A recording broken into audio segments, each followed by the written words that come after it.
If you could sell a half a key in 3 days, I'll give you half a key. If you could sell 100 grand, if you could sell 10 grand, just make sure you calculate and let me know what you could do in 3 days, because in 3 days I want my money. And you got 20 bricks in a suitcase. You buy them for 7 in Puerto Rico, they 18 over here, and I turn that 18 into 40. If you don't give me my drugs, I'm gonna shoot. We're gonna push the button on this situation. It was memorable. We was making money that we never imagined. Titone Rosavelli, aka Tito, is the co-founder of the Yellow Top Crew, one of New York City's largest and most violent crack cocaine organizations. At the young age of 15, he and his partner Chango led a crew of 40 workers selling tens of thousands of crack vials daily on the Upper West Side. Their operations were linked to over 20 homicides and numerous shootings. They were so violent that a special task force from the New York City Prosecutor's Office was set up for the sole purpose of taking them down. After going back and forth to prison, Tito is finally free and running a legal business on the same street where his crew used to hustle. If you're in New York City, make sure to check out his shop, West Side Boutique. For more of his insights and a walking tour of his old neighborhood, visit patreon.com/TheConnectShow. It was an honor to speak with this man, a true OG. Tito, right here on The Connect with Johnny Mitchell. We got bad work, police on the block, and an active war that's going on.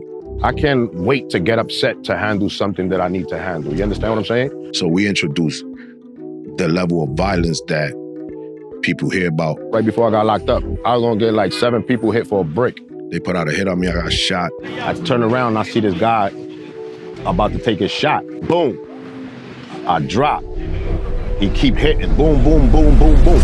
That's when I see the lights behind me start to flash. And I didn't even think, I just hit it. I was driving like my life depended on it. Then I parked the car, hopped out, closed the door, and I started running. And he pulls out a burner, shank, like 6 inches. And then he passes it to me. And he goes, here, that's yours. Don't ever leave the cell block without this. He was the reason I made it out of that place alive.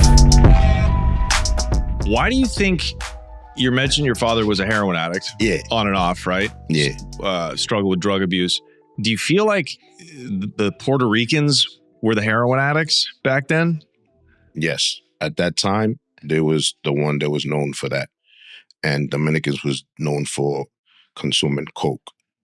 Do you know why there's a difference in these I don't know. drug preferences and nationalities? I guess because they came in contact with the dope first. Yeah. Because ironically, I overheard a Puerto Rican telling another Puerto Rican that the Dominican mother is going through today what the Puerto Rican mother went through back in the 70s and 80s. Right. So the Puerto Ricans were just the first immigrants. And back then, heroin was the big drug in the ghettos. Mm-hmm. And therefore, they became the ones addicted to it. Whereas now you're aware in the 80s, your generation, and there's coke everywhere. Yeah, there's coke everywhere. That makes sense. Scarface, and Scarface was sniffing coke. Mm-hmm. And back then, it wasn't taboo, kind of like it is now. It's real taboo for hustlers to use coke, to use drugs. But back in the early 80s, I think even the drug dealers, the Kingpins, were sniffing. I mean, that's the generation right before us. Their culture was okay for sniffing. Then when we transitioned in 88, 89, you was a cokehead.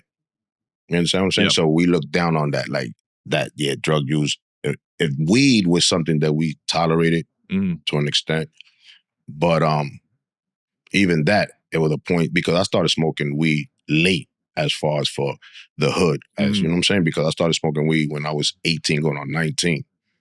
Wow, that's now, late. mind you know what I'm saying? And I was outside. We had 107th Street. We established 107th Street when I was 16 years old. You understand? So we were already outside from like 14, establishing ourselves, making our ranks. But yeah, so I think I started late smoking weed at 18, And if you would smoke weed while you was working on your shift, and I found out, you was out of there. Wow. And if someone was able to let me know if he's seem hot, then I'll pay you what I was going to pay him, and you out of there. Oh, so you incentivized your workers to snitch on each other if someone was breaking the rules? Even if you wasn't my worker, you just happened to be in the neighborhood, you already knew that by letting me know that dude got high, you got $100. You ain't have to even be my worker. Right. You could just be from the neighborhood and we knew you. So, And people wanted to get down with your crew because there was a good wage to be made. yeah, of course. A lot of people wanted to get down. It was money to be made. You understand what I'm saying? And then you down with the situation, with the it crew, like you able to move and maneuver. You have a certain type of respect, you know? So yeah, people wanted that. A lot of people wanted that. How many people do you think you had working or, involved at one time? At any given moment, like it wasn't gonna, like, they say we got arrested with 48. And yeah, at one point or another, everybody did something, allegedly, so it never was all at the same time. At one time, we probably have 19, 20 people running at that one time. Then you got a bunch of just people that's down with us, but they freelance. You understand what I'm saying? Like, they just there when it gets violent. Like, when it's time to go to war, then they on deck. But they have the green light to go around the neighborhood establishing little spots. And they'll come get the work from us and open up over there. They could do that. Not everybody could do that. So that was a privilege, you understand? So that's how a lot of the guys made money too on the side. So running the operation, 19, 20 people, from the table to the lookout to the picture, from the ships, like that transporter back and forth. But you had dudes on the outskirts that was down with us, rep us, but didn't work a shift. Their money came from whatever they did on the side with our blessing, you understand? Right. And usually it was our work. So we were benefiting anyway. So you're 16 when you met Chango, your co-D, your partner, your friend. Yeah. You're on 107th. And, I think being in proximity to Manhattan too was a benefit because, like you said, the way that you made real money in the drug game back in the day before cell phones and everything was a delivery, you had to have prime real estate. Yes. And New York is all about prime real estate. Yes. It's difficult to Very get difficult. good real estate. I mean, yeah, very difficult on both spectrums. On the legitimate side, location is difficult unless you have the money. And then in the illegal aspect on that side of the spectrum is difficult unless you have the guns. Yeah. And not just the guns, the ability to use those guns, the determination, the willingness, because just because you got a gun doesn't mean that you're willing to use it. But you guys were working out of buildings, I believe, that were basically abandoned, right? Yeah, nobody was paying attention to them. The buildings was there for years and nobody never paid attention. There was people selling crack there before us. Wow. And the landlords didn't even come around? I mean, I ain't never seen no landlord for the abandoned building. But then we had another building that we used to run through. But the landlord lived in the building and he had became an addict and he was backed up on taxes. So he was just waiting for the building to get marshaled, I guess, taken from him. So we was riding that to the wheels fall off. So he fell in debt with me. So I basically had an apartment there rent free. You understand what I'm saying? So in that sense, but the abandoned building, nobody thought about that as far as to sell drugs out of it, and they were selling drugs right in front of it and risk a sale, but nobody was thinking about going in there until we went in there. So that was your guys' kind of brilliant thought was, hey, we're actually going to move the operations indoors. Yeah, safety. Of course. You know what I'm saying? Like, and then we kids, so our imagination is still running crazy at that time. So, and then you look at movies and like that, and you remember that back in the day, that's what you saw, like people selling an abandoned building out of a hole. You know what I'm saying? Or if you in an apartment, they had the cylinder that they let out with the string and push the drugs through. Like everything was safety. You know what I'm saying? So we saw the abandoned building. It was being used, but not for a spot. Somebody had like a clubhouse in it. You know what I'm saying? Right. So I went and spoke to the guy and told him, I kind of brokered the deal with him to take over, to go in there. Yeah. But then I broke the deal because I was getting ridiculed by Chang And Tito, wow, like, yo, you really gonna pay rent for an abandoned building? Like, you really did? And I'm looking at it like, this is the smart thing to do, so we could just go in there without having to, go in there blazing and shooting. You understand what I'm saying? But they still caught my vein. They still got, my pride or my ego to work against me. So after the first week that I paid, the second week where he came back, I was like, I'm not paying you for no abandoned building, bro. Oh, bro, I'm not paying you for no abandoned building. Take what I gave you as, you know what I'm saying? And that's that. Other than that, I'm not paying you for no bad building. Now, it's up to you what you want to do from there. So we already had a body in the hood. So people was like, yo, these kids are different, which is what I meant to tell you. Like in the Bronx, you see young kids hustling. In Manhattan, especially in the Upper West Side, and Harlem is different, but in the Upper West Side, the drug dealer was still trying to portray an image of a law-abiding citizen. You understand what I'm trying to tell you? Like, I grew up in a culture where the gangster was trying to act like a gentleman. Like, he was trying to convince you that he's not a gangster, that he's not in the streets. Like, versus now, everybody trying to convince people that they're a gangster. Like, yo, I want you to know that I'm a gangster. Like, really? No, I don't want, that's not the culture that I grew up in. I appreciate that because we were doing illegal. You know what I'm saying? So, it was those type of people. So the youngins, they didn't really see a lot of the things that was going on because they was putting on these facades. The mother would be working in a regular job, which is a factory. She might have a little side hustle on the side, and then you had the father doing another job, and then the big brother probably hustling. So combined, everything looked beautiful. You understand what I'm trying to tell you? It looked like a middle class situation. Family, yeah. A lot of people from the hood back then were actually from stable 2-parent households. They were just kind of working poor. You call them like the working poor. I mean, yeah. So it's like the same mentality as when you watch the Italians from back in the day. You doing a bunch of crime, but you're coming home being like a husband and a father, and you don't want your kids to really know what you're doing outside. That was the mentality and the culture in the Upper West Side before we jumped out the window. But then you and Chango changed all that. Yeah, you turned that out. So what happened was, this is one of the reasons that Chang really came and sought me out. I was selling crack in Bronx, but I was living in Manhattan. So after school, I would go to the Bronx, hustle to a certain time, and then come back to Manhattan, go to sleep, whatever, and go to school, repeat the same. There was a girl that had agreed to get busy with me, and my man had an open crib. So we going over there. I had cracks and a gun on me. I told my man, yo, hold these cracks. I don't want to be walking around with that. And I just took the gun with me, right? Cool. He showed the crack to another friend of ours. That friend on some hating, like some malicious, told his older brother. They ran up on him, searched, they found the drugs. Now, I'm the worst kid in the neighborhood. I'm the evilest. And you know what I'm saying? Nobody want their brothers or nobody around me. Now, I don't have an older brother. I'm the oldest one. So I don't have no one to defend me. I don't come, again, from that family that, yo, his uncle's such and such, or his father's such. I didn't have none of that. So I'm fending for myself. In this particular incident, they took the drugs. When I come find out, they like, yo, I don't want you. I remember to the day, there's a schoolyard where my grandmother used to live at on 109. There's a school, and then they got a schoolyard in the middle. PS 165, they got a little schoolyard. People used to congregate there, and on the weekend, they'll play little stick ball, like that. So I go over there. I need my drugs. So I go over there, and the brother there, he see me, he run up on me.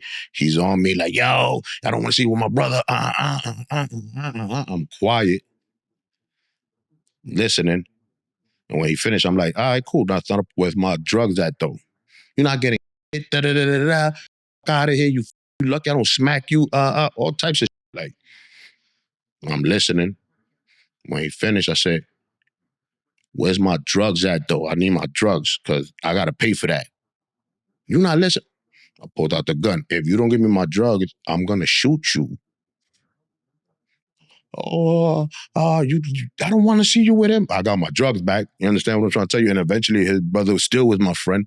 You know what I'm saying? He still jumped out the porch and wanted to follow. But yeah, that's how we turned it out. The young kids wasn't doing that. So when Chang heard about that incident, him needing money and willing to jump out the window too, he wanted to ask me how I got on. And then, so in those courses, when I'm coming home late, that he's coming home late, because everybody had to go home and we don't got nobody to hang out with, we'll bump heads. And then we'll start talking. And then it just started becoming like, before we did anything, we probably had 7, 8 discussions where we used to bump heads. And we'll just be in the building talking for hours. Like, yo, what you think about this? How would you do this? But where would you go? Like, he would be picking my brain and I'll be exploring ideas with him. You understand what I'm trying to tell you? And that's how that basically relationship between him and I started. Today's episode is sponsored by the #1 daily fantasy sports app in America. That is PrizePicks. PrizePicks is the most popular, easy way to play daily fantasy sports with over 5 million active members. It's just you versus the numbers. All you do is pick more or less on 2 to 6 player stat projections and watch the winnings roll in. Get in on the daily action with your friends and become part of the PrizePicks community today. PrizePicks is the best way to get action on sports in over 30 states, including California, Florida, Georgia, and Texas. PrizePicks is even now offering Venmo for quick and easy deposits and withdrawals into your account this sports season. Do you think Steph Curry will score more than 27.5 points next week? Or how about Domantas Sabonis of the Sacramento Kings? Will he get more than 8.5 rebounds? Cook up hot takes with your friends and win real money this football and basketball season when you and your crew run your game on PrizePicks. Sign up today and get $50 instantly when you play $5. You don't even need to win to receive the $50 bonus. It's guaranteed. You know me, I'm a huge fan of the PrizePicks apps. I didn't even fire on action before they started sponsoring the show, but now that they do, I'm making weekly picks, baby. I've been making picks on the NBA and the NFL. It's honestly the best time of year to jump in on PrizePicks. This week, I've got Travis Kelce for more than 59.5 receiving yards and Saquon Barkley for more than 79.5 rush yards. Download the app today and use code CONNECT to get $50 instantly after you play your first $5 lineup. That's code CONNECT to get $50 instantly after you play your first $5 lineup when you download the PrizePicks app. PrizePicks, run your game. So you guys brought the thug, the gangster to the neighborhood of kind of this like middle class drug dealing landscape. Yeah. Because you guys actually had to survive. Mm-hmm. You were a poor as it gets by New York City standards. Yeah. Wow. Okay. That makes sense. I wasn't homeless. I wasn't, we just lived off welfare. So I didn't have cable. Yeah. I didn't have a VHS unless someone passed it down after a while. You know what I'm saying? And you didn't even have adult supervision. Like you didn't have a time to be home. Like all these other kids. Don't get it wrong though. I had a curfew, but it wasn't this curfew that my peers had. Like if my peers had to be home by 7 or when the lights come down, I had to be home by like 10. You understand what I'm saying? Before everybody starts shutting down to go to sleep. You think? So that sense. But I still had a curfew. I still had to get good grade. If I failed, I get an ass whipping. If I do something wrong and they teacher call, I'm getting an ass whipping. But I still had more freedom than the average peer, my average peer. But yeah, my mom wasn't trying to let me. They try to do the right thing. Don't get it twisted. Like they ain't want me to be in the street. But you know, my mom told me. I remember my mom's telling me, "Yo, listen, doing all the right thing, go to school, do all that." But she knew that I was outside running around. This is before drugs. This is just me fighting and getting into little. So she was like, "Yo, listen, if you ever do something and you know it's gonna get back to me, you better tell me yourself so I won't look stupid if somebody tells me, and I'm gonna respect it even if I don't like it." I'm like, I held her to it. When I started selling drugs, after a week, I went over there, showed her the gun and 100 crack. Look, Ma, this is what I'm doing right now. She was flabbergasted, but she couldn't really say because you already made a commitment to me and I'm holding you to that. You know what I mean? So now what she's saying is, don't play with nobody's money. Make sure you pay everybody their money. And I don't want this for you, but don't play with nobody's money and don't use that. and try to have an exit plan with this shit. Like, you know what I'm saying? Yeah. So she just basically, she ain't know how to deal with it. She said one thing, she ain't know that I was gonna come back with her with this shit. You know what I mean? What kid usually do, come back and tell my mom, remember you told me to tell you whatever it is that I'm doing. Look, I'm selling crack now and I got a gun. I'm good. Like, you don't see that like that. So you guys said when you first took this building over, you'd already had a body on you. Can you talk about that? The West Side, yeah, we had a body. All right. So now you said something about like introducing the violence. Yeah, as far as the kids, we introduced that whole situation. Other than that, you know, some people would get bat down. There's a lot of fist fight. And somebody might get shot in the leg or a dude might shoot in the air every few months or whatever. That was, you know, that was it. Stabbed, maybe, or, you know, that was it. Now, Makumba is from the neighborhood, but he made his mark in the Lower East Side. That's a whole different culture. It's a Puerto Rican culture. It's the main dope outlet of New York City at the time, Alphabet City. You know, they even got movies about that. So as a worker, he was already rich because he was working off of 30%, $30 off a bundle of dope. A bundle was 10 bags at that time. You selling 100,000, you're getting $30,000 profit. From there, yeah, you break down your workers or whatever. But even if you go home with $10,000 a day, that's a lot of money today. So imagine in 86, 87. But along with that were all the stories of, because what happened was, who is Makumba? Makumba is what I consider and Chan consider our big homie. Like a mentor. Yeah. So he was like, you know, oh, that's the big homie. That's the only person that I could say in the street that I looked up to in that manner, and that, you know, I consider him like he could be my father, even though I know he wasn't old enough. Like, I ain't have no complex with that. Like, I wanted to be known as his God, his youngin, his affiliation with him. You understand? So that's who Makumba is. From the neighborhood, he kind of grew up like us. He was always kind of rebellious. He always was getting in trouble like that. And he ended up going to a school in the Lower East Side. I think it was Park. I think it was, don't quote me. But it was a school down there. He met kids from the Lower East Side, started hanging out there. Kids over there were selling drugs, making money. You had young kids driving big whips and like that. So he got down with that. Now he's selling dope. But in the course of that, it's a lot of bodies going on. You know what I mean? So he's participating in that. And he's going crazy because he's not from down there. So in your mind, it's like, I'm not from here. Nobody knows me. So this could never get back me. You live uptown, bro. Like, you got to relax. But still, it never did get back to him. He died before anything, but that was that. Then he was in the newspaper being spoken about as a kingpin without a case. So that was big news. Like, they got a whole article on you talking about you a suspected kingpin in the Lower East Side, nickname and all, and you don't have an indictment. Like, it was like, that was crazy. Usually when you get an article in a newspaper, you already in jail, you know what I mean? So that was bringing a name around the neighborhood. Then he used to come through with a lot of exotic cars. Porsches, Cherokee, Pathfinder, all that was popping, Infinity, Beamers, Maxim, everything that was popping at that time, he was coming through. And then there was the rumors about him having a whole car lot where he parked all his cars. You know what I'm saying? So all of these things was resonating. Right. So you looked at him and said, oh, you can get rich in this game. Yeah. Now, what? Look, this is the ill thing, because when that whole situation happened with the kid that was my friend, with his brother, with the crack and all that, that spread like wildfire because they was trying to get everybody in the neighborhood to shun us, to shun me, blackball me. You understand? Don't with this kid, don't let your brother be with him, or no, your sister can't be. This kid right here is bad news. He's not going to be able to make it till he's 16, 15. You know, they always have predictions.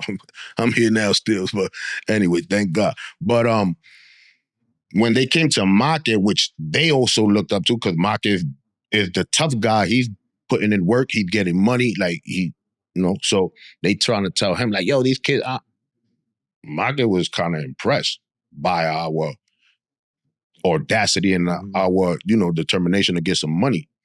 So at the beginning, he looked at it like an opportunity for himself. He like, let me establish some dope up here. Now, mind you, Make lived in the same building that my grandmother lived in. He lived on the second floor. My grandmother lived on the fifth floor. So I know Make all my life. I never hung up with him. He's older than me. But I knew who he was. We always seen him in passing. And he knew my mom babysitted him, had babysat him for a while at one point. So we had history in that sense, you know? So he called for me and for Chang and was like, yo, let's go over here and let's see what this block got. Get into the dope. With the dope in 6 months, he gave us a story in a car drive that by the time he parked and let us out, I had a I had a Wrangler Jeep, a Celica, all this shit in my mind. I'm like, I'm about to be rich. He just, the way he sold it to us, I'm like, by the time the summer come, which probably was a month and a half to go, I'm like, I'm gonna have a Wrangler, the Celica. I'm spending a lot of money. That ain't go nowhere like that. Nah. He was disappointed with it, like, this ain't real no money. So he was like, yo, you know what? Hold on, did he put you guys down with heroin at the beginning? Yeah. Okay, so you in guys... the Upper West Side, though. Yeah. He said, go take this block. Yeah. And let's see what happens. Now, mind you, the Upper West Side is not really known for heroin. Mm-hmm. But there was a time where a little pocket was, and then it dwindled out.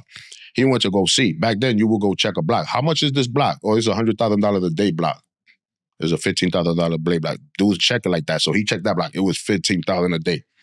So that's kind of low numbers. But pocket change to take care of his guys. So we wasn't doing none of that. We was selling $2,000. I'm making $300. Chang making $300. I'm 14, 15 at this time. That's good money. You know what I'm saying? We come tomorrow, sell the other pack. He like, what? Like, forget about that. Put us under his wing. Is that because there just weren't enough heroin junkies coming to that area? That and the fact that we was leaving after we sold 20 bundles. We was content. You weren't working hard enough. Yeah, we wasn't working hard enough. So he didn't see it like a worth of time. So what he did was, being that he already liked us and he took a liking to us, he was like, yo, listen, just go to school. And when you get out of school, you can hang out with me and I got you. So every week he would give us each 20 bundles. And we would give it to someone. And the money that we get back, we would keep it. We didn't have to give him a percentage and take a percentage and keep trying to build. So every week we making like $1,600, $1,700. I was still going to school when I started hustling, and we had the picture. We used to look at from the window. From my class was right there, and the block is right here. So I used to look from the window to make sure that he was still on the block, like he wasn't roaming around, like he was putting in that work. So you were supervising an from employee my classroom. from geometry class. Word. Yeah, it was actually homeroom. Yo. Word. He's giving you free bundles? Free bundles. After they bag up, he's like, there's always something the left over. extras. Yeah. He gave you the extras. Yeah. So that's how we was taking care of that. And then after school, we would hang out with him. So whenever he ate, we ate. Whenever he bought sneakers and we with him, we got sneakers. So we wasn't even really spending this money. So we were doing all types of different, like I would keep buying work and giving it to them spots that I had before him. Right. Not letting them know that I'm doing that. So the guy that was running around with us before we got with Make would continue to eat, because when we went with Make, it's like he didn't bring all our friends with us that was trying to hustle with us at that time. You know what I'm saying? So that was that. So did you guys save any of this, I'll call it grant money? You didn't even get a loan. You got a grant money. I don't know. We ain't saved none of that. I mean, we saved it for the moment, but there's always a reason to spend money. So then when did it turn into crack? And then who caught the body? When did it turn into crack? And then how did you get that building? The crack. The first building. The crack was first. Then Make came in the picture and it was dope. Make got killed. He ain't leave us no money. The trust or none of that. There wasn't no will or none of that. We back to square one. So we got back to hustling. We was giving a kid on the east side work. I told you I was buying work and giving it to certain people. This particular person was the person that we used to give the dope to back first. When Michael was giving us the 20 bundles, we used to give it to him. Then he lost his job as a super. He was a Puerto Rican guy. He was a super on our side. For some reason, he reminded me of my father, so I had like a certain type of affinity like with him, if that's the right word. And I always helped him out. I always had like a sore spot for him. Like I felt bad for him, but he reminded me of my pops too. He was older. Boom, boom, boom. So he had called us when he went to the east side and told us, yo, listen, they gave me permission to sell crack over here. And the east side, everything is branded. The dope is branded. The coke is branded. The crack is branded. And the west side, ain't no brand. It was disorganized. You got red top, I got red top. Whatever bottle we caught at that day. You understand what I'm saying? Right. So that was something else that we was a fan of, the branding to be distinguishable. So when Market died, the guy that I was going to the east side with, he had got locked up. But there was two colors in the building. Black top, which was him, and yellow top, which was another guy. The guy from yellow top one day asked us if we could sell him weight. We didn't sell weight. So we was like, nah, we don't got no weight. But, you know, yes, in case what you needed. You needed some, like 2 ounces or something. So we was like, I was like, because I'm the one having the conversation, and I'm like, I don't do that, but this is what I could do for you. Yeah, because it was nickels over there, and we introduced trays. So we had nickels and trays. It was only $5 over there, and we introduced $3 bottles. Boom. So I said, listen, this is what I could do for you. The bottles that you sell for $5, I'm going to give them to you for $3. And now you make $2 off a bottle. You don't got to worry about investing your money. I sold it to him. He accepted it. So now we got the little black, but I'm giving him his yellow tops too. The guy that we knew went to jail. His wife was there. We tried to still give her packs to maintain. She messed it up. She ended up leaving. Now we just got to do with the yellow top. We giving them packs. The kids from the neighborhood is starting to notice us coming in because we were driving in a cab, go in the building, and go back out the building, jump in the cab, and go back to the west side. So they know that we're not from there and that we're putting work from there. So that's not sitting right with people. You understand what I'm saying? But they're not approaching us. They don't see a point of entry, I guess. You know what I'm saying? So they beat the dude up. The dude beeps me. Like, yo, I need to speak to you. Come to my house. These people beat me up. So we go over there. Me and Chang. This is my own little venture. Even though Chang is there, Chang really didn't put too much attention to this. He knew what it was, but this is my own venture. You know what I'm saying? Like, but he still was a part of it when we put it. It was us. So I'm like, yo, don't worry about the situation. We're going to take care of it for you. Don't worry about it. Just go back tomorrow. He like, fuck that. I don't want to do that no more. I'm not a drug dealer. I started doing this because I lost my job. Now people's putting hands on me. It's time for me to go. All right, so let me get the keys to that room, though. You since you're not going back, so could I stay with the color and the keys? He like, yeah. I'm like, all right, we're going to give, he like, yo, I don't want nothing. Just take the keys, pay the rent or whatever. We ain't never paid. But, and that's that. I don't want nothing to do with that. I'm like, all right, cool. I tell Chang. Now, Chang implements like, yo, we used to go buy work in Washington Heights, 141st, you know, but it's cooked up. It's garbage. It's whipped up. It got come back. Like, it's so everybody had got caught on to that because before it used to be a supermarket. Everybody knew just go to Broadway, you're going to score. Now, you was like, we're going to go to Broadway and get some probably beat. So that's the reputation they started getting. Right. Chang is like, yo, listen, let's buy Coke from such and such that's known for having great Coke, even if it's a point higher than the average, but it's great Coke. Let's cook it up, pure, and let's open up with that. I'm like, all right, let's do that. So that's what we did. Today's episode is sponsored by Rocket Money. I am a client. I use their subscription every month. Let me tell you about who they are. Okay, so Rocket Money is an app and a website that tracks your monthly spending right down to the penny. You can link your bank accounts, all of your debit and credit cards, and also they see your subscription. So many of us, including ourselves here at this podcast, we've got a ton of different things that we've signed up for that are taking money out of our bank accounts every month, most of which we don't even remember signing up for or need. That's where Rocket Money steps in. They can help find your unwanted subscriptions and get them canceled for you. In fact, they can even reach out to these companies that you've subscribed to and get it canceled for you. So they can step in. You don't even have to contact customer service anymore. Rocket Money can do that for you. They've personally saved me and my company hundreds of dollars a month by finding all of these unwanted apps and canceling them for me. They can also negotiate to have your bills lowered for these different subscriptions that you might have. That's pretty amazing. Rocket Money has over 5 million users and has saved a total of $500 million in canceled subscriptions, saving members up to $740 a year when using all of the app's features. With Rocket Money, I have full control over my subscriptions and a clear view of my expenses. I can see all of my subscriptions in one place, and if I see something I don't want, Rocket Money can help me cancel it with a few taps. Stop wasting money on things you don't use. Cancel your unwanted subscriptions by going to rocketmoney.com and using that promo code CONNECT. That's rocketmoney.com/CONNECT. Once again, rocketmoney.com/connect. Thank you, Rocket Money, for saving me a bag.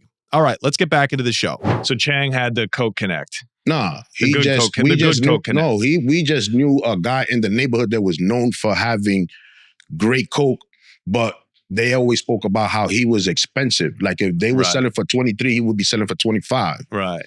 So people are like, this thing be selling for 25, but then they would hear right after that, but that Coke is good though. Oh, this is the guy that owned the shoe store? No, that's Fogarty. Oh, okay.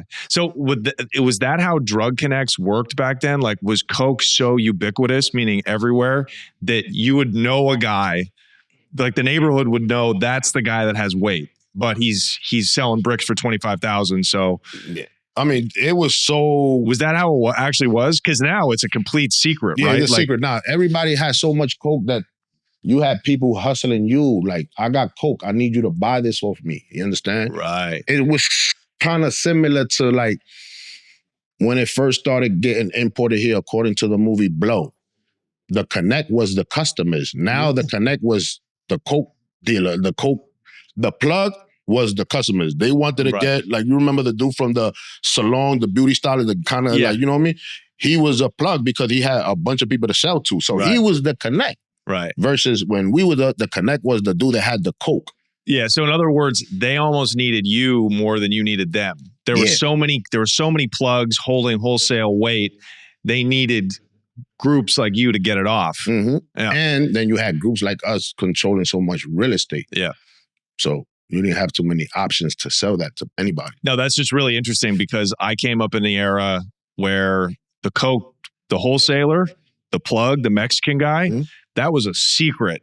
And to know him was so valuable. It was proprietary. You didn't give away your connects. That's a certain level. Yeah. And back then, that person was the Colombian. Right. So nobody was really trying to introduce you to the Colombian. Right. But there was so many Colombians bringing in work.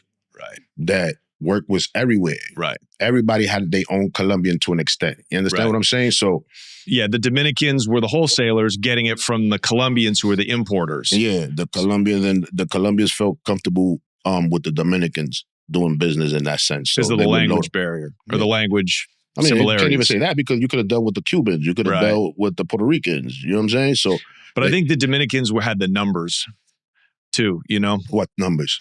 The demographics, the population. Nah, because Dominicans is a minority compared to Puerto Ricans. Dominicans is a minority compared to Puerto Rican. Oh, interesting. We came after them and, essentially, you know what I mean? As far as the wave, you know what I mean? The Puerto Ricans was here. They had the grocery store, the cat bases and all of that.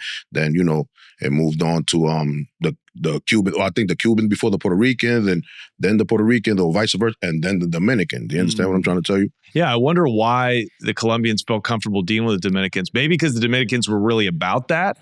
Maybe they were the newer immigrants, just like Colombians. Who knows why? I think that is it, because I guess the Puerto Rican that they ran into was Americanized. Yeah. Didn't speak a lot of Spanish. They didn't speak a lot of Spanish. The cultural, and the Dominicans was the most resemblance that they found amongst their culture. You understand what I'm saying? So, and being that they could relate to the fact that the majority of the Dominican at that time came from like the rural area. Right.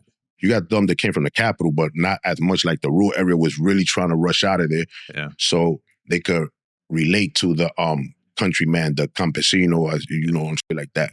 And they knew the humbleness, but they also could control them too, because if you fuck up, I'll go take care of your whole family in your town.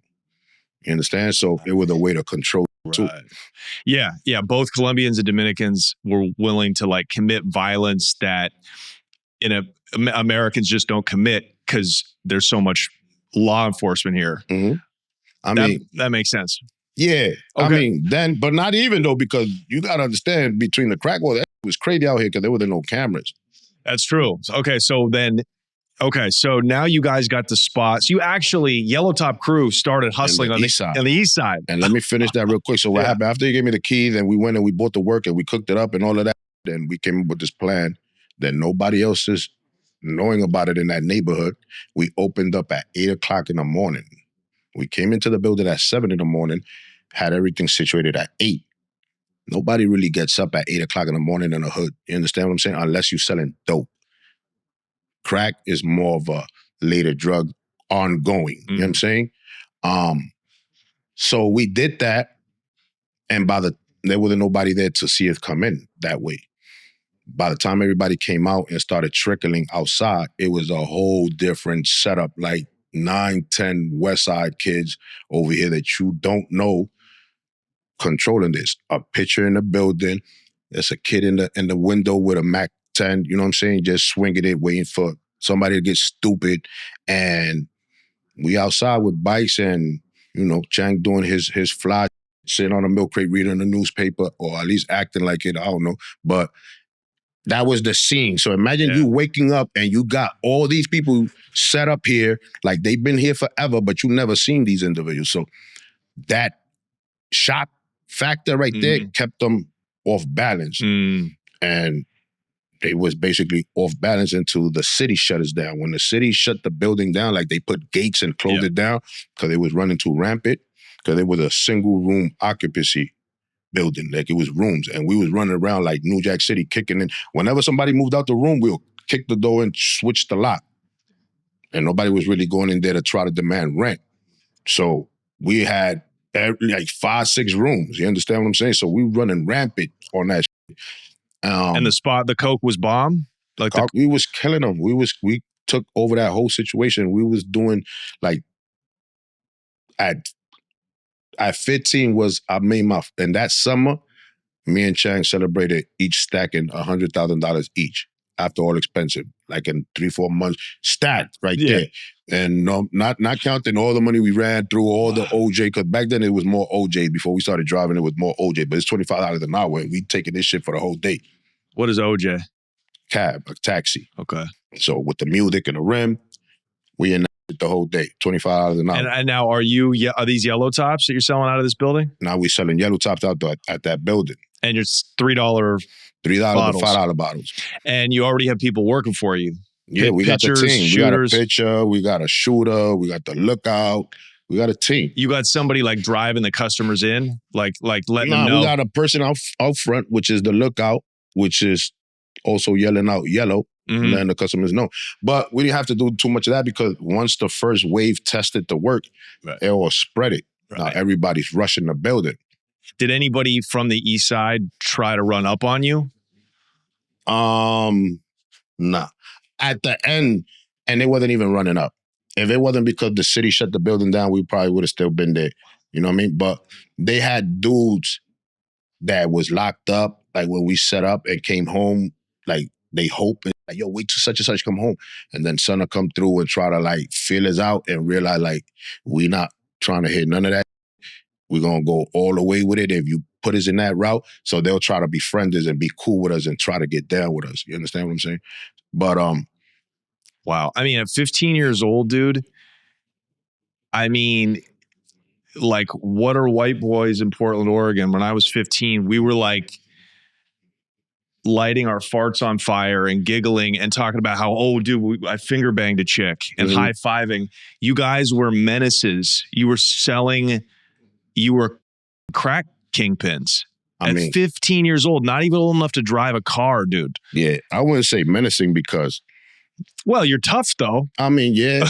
Okay, I kind of took menacing as like if we was terrorizing the neighborhood. No, I'm just kind of using that as a funny word. Like you're doing high-level adult crime. Yeah, it's a fact. And making a huge profit. Like $100,000 at 15 years old in 1987 is like $1 million now. That's a fact.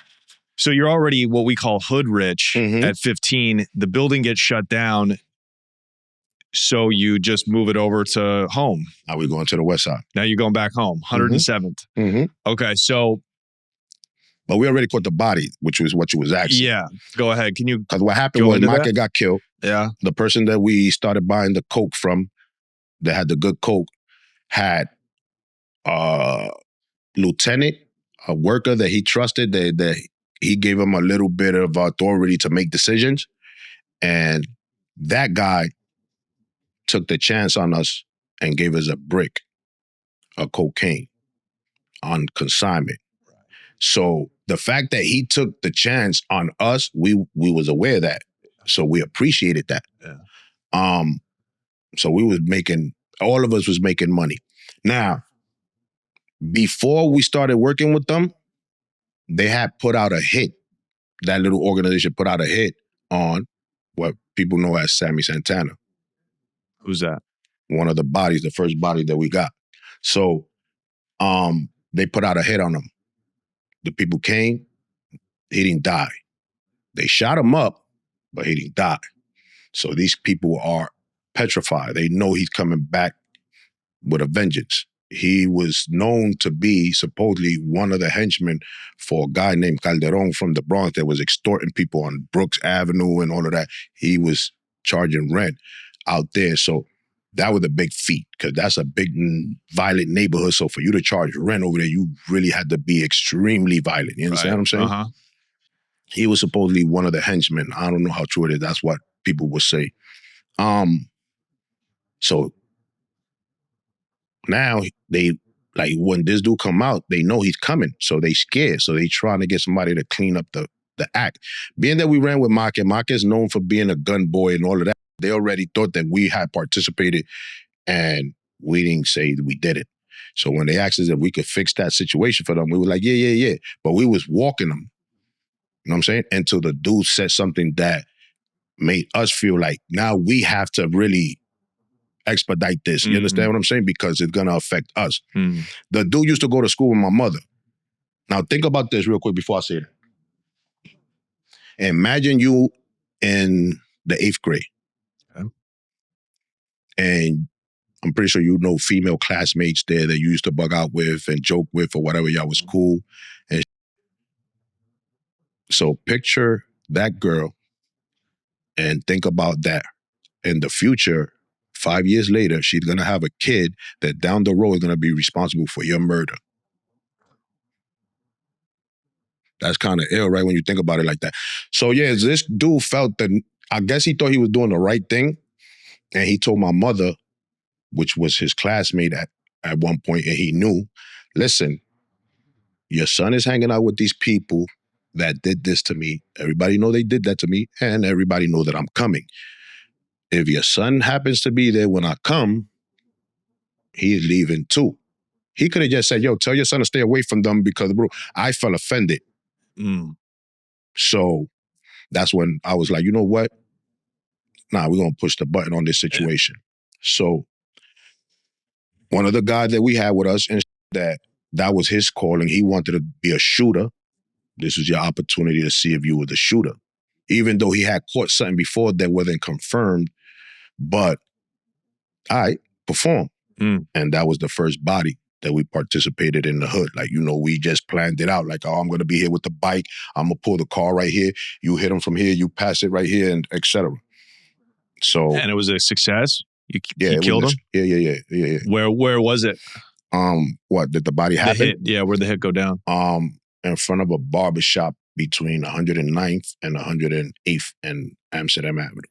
So that must have really rocked the neighborhood. Oh yeah, hell yeah. That was, they had not seen something like that.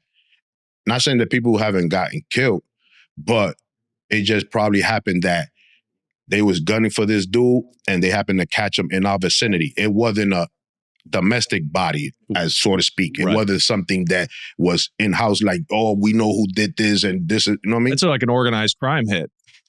That's like assassination. Did your mom know it was you? Or your crew? Afterwards. I mean, not immediately, like, but after hearing the rumors and yeah. Okay, so, and it's pretty obvious when there's a domestic hit in the neighborhood by a group of dudes that even though nobody can confirm it, everybody talks, everybody knows. Yeah. Everybody more or less know. Wow. I mean, that hit was in broad daylight too. Jeez. So it wasn't like we was really hiding. There wasn't no mask and none of that.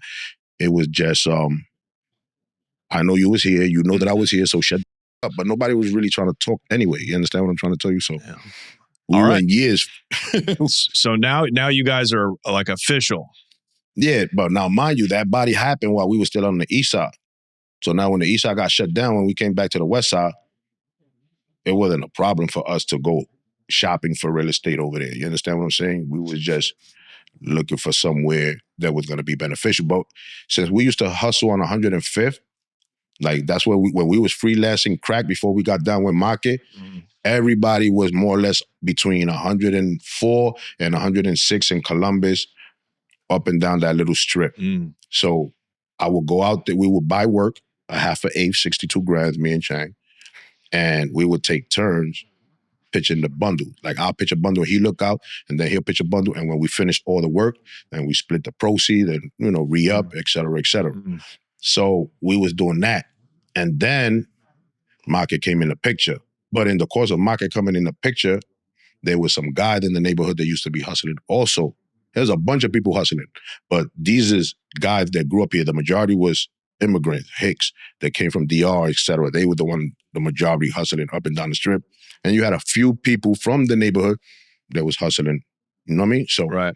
But it was basically these small little freelance groups. Yeah, freelance. Every time about it, you know what I mean? Freelance. So now, in the course of market, putting it under the wing, you got a guy from there that's coming up with a bright idea as he's going to shut down all the Dominicans and they're going to take one of the abandoned buildings and they're going to open up there and they're going to control the neighborhood like that. And that's it. And the crew is going to be the only one out there, which is the birth of Purple.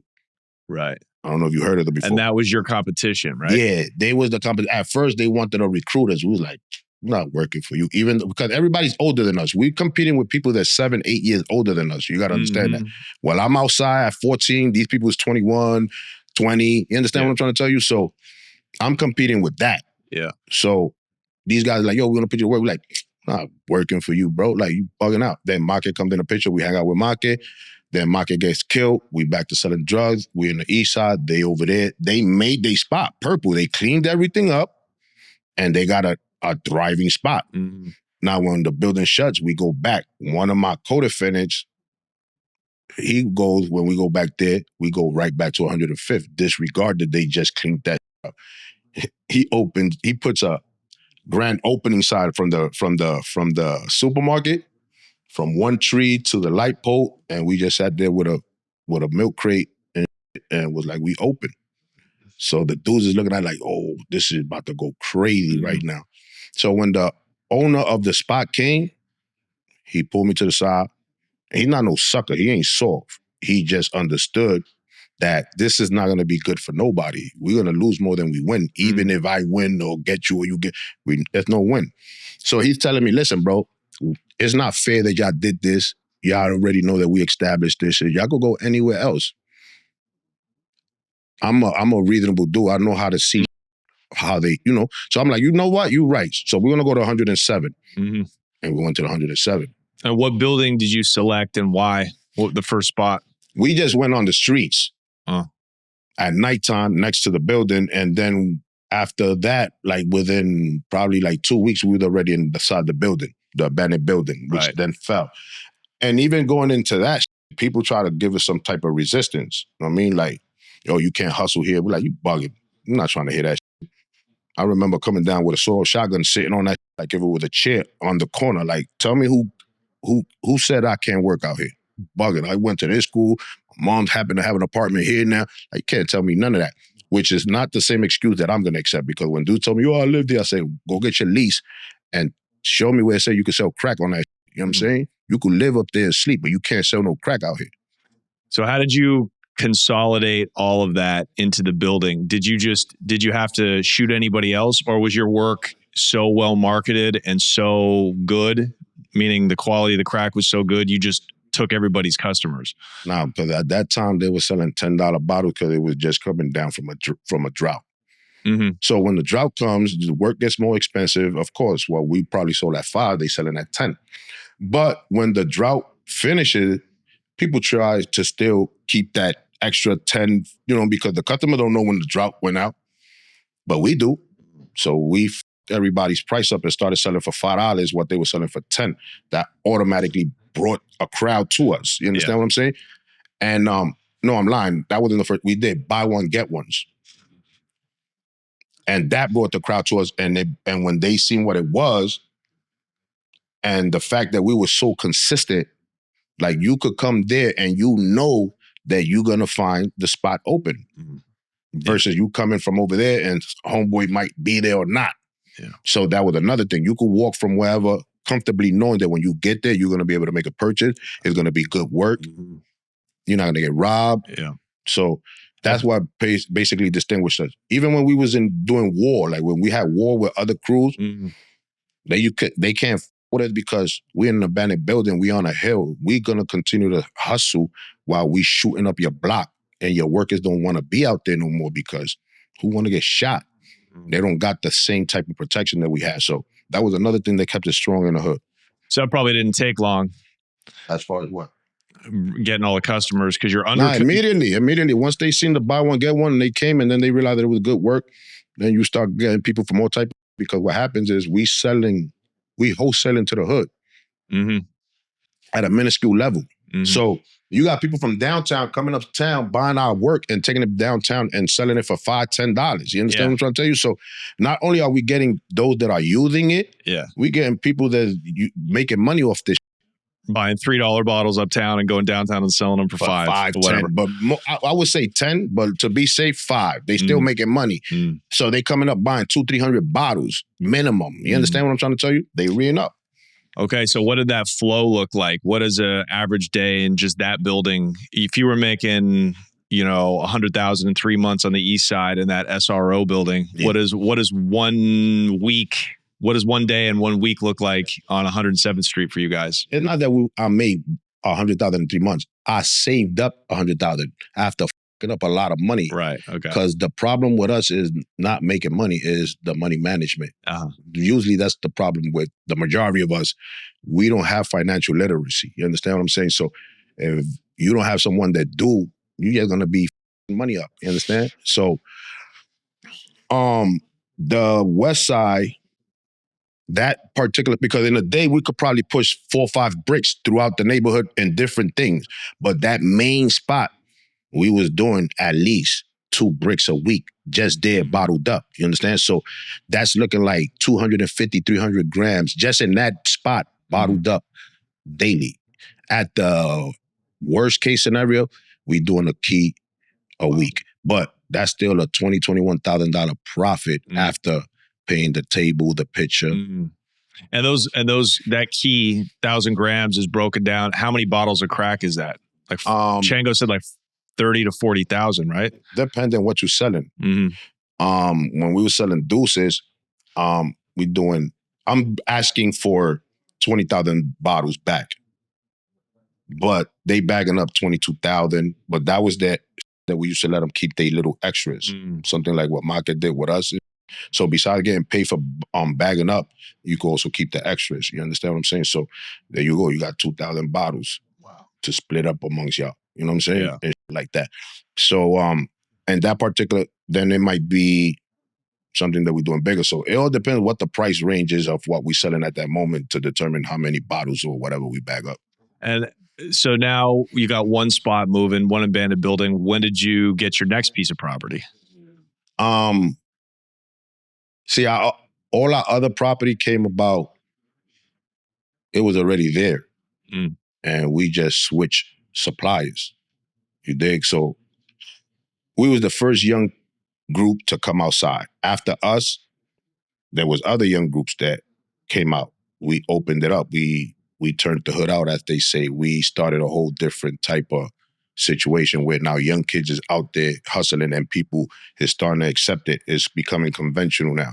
So you got one building rocking. How do you expand from there? Okay, so what happened was, like I said, kids started coming out and hustling afterwards. Now, what they doing is searching for little real estate. There was little pockets in the neighborhood that we really didn't pay attention to.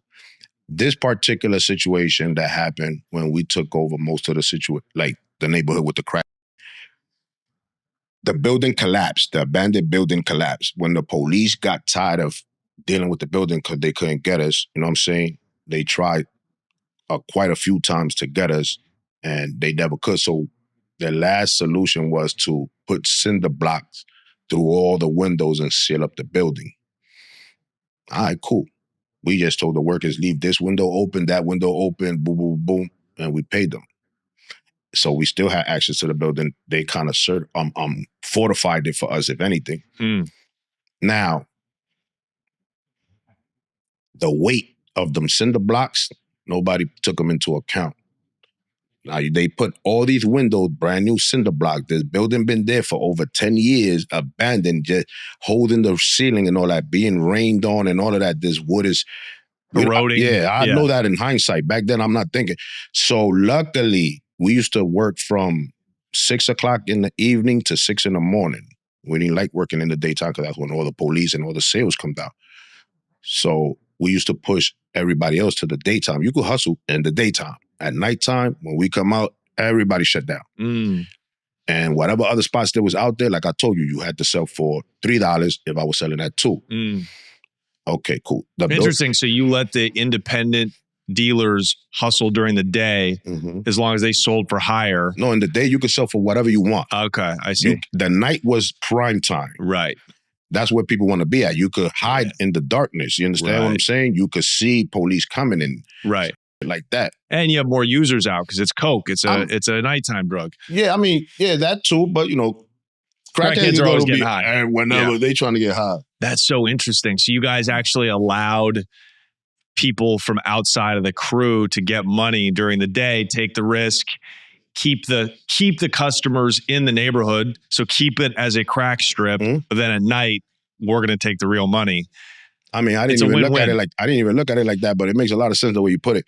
I would have been great at crack dealing. Anyways, we didn't do it with that design. What happened was the day was riskier. Yeah, that's when they do the sales. That's when the police is out. You don't know. There's more people outside, so you can't see nobody really coming. At nighttime is only the dealer and the crackhead and the people from the neighborhood. So we was able to determine everybody walking. These cinder blocks, though. So the building drops at almost 2 o'clock in the afternoon, which was what saved us, because if it would have dropped at 6:30, 6:40, it would have killed whoever was in there. Wow. So half of the building dropped, half of the building stood up. Like, you could look at that and you see the bathtub hanging where this floor fell and this was still there waiting and all of that. Wow. So that's what happened. So it became a hazard. Yeah. Until they knocked all that down. In the course of the building dropping, it was one of them times that we had got some bad work. So now the customers are complaining from the work. The building drops. It becomes a hazard. They park 2 cop cars there. One on the block, one on the Ave, to make sure nobody walks in there, because you could get hurt. This building could collapse. So they want everybody to stay away. So now what's happening with our customers? They're not trying to come. First, the work is bad, plus the block is hot. So we really losing money. You understand what I'm saying? We're not making no money. And that right there, these kids down the block start selling crack in baggies. 12, those little weed bags, but the tiny one, that was new. The customers fell in love with that packaging. It was easier to stash. I guess it seemed like it was more in there than before. They just fell in love with that packaging. So the bottle that you knew, like the tops and the valve, that was like becoming obsolete. Really? Yeah. So being that these kids introduced that, the whole wave is like they just hit the gold wave. So they getting mad money right behind us between Manhattan Avenue and Central Park. They got all these kids that's down there, like 8, 9 different colors, doing numbers with all our customers and all of that.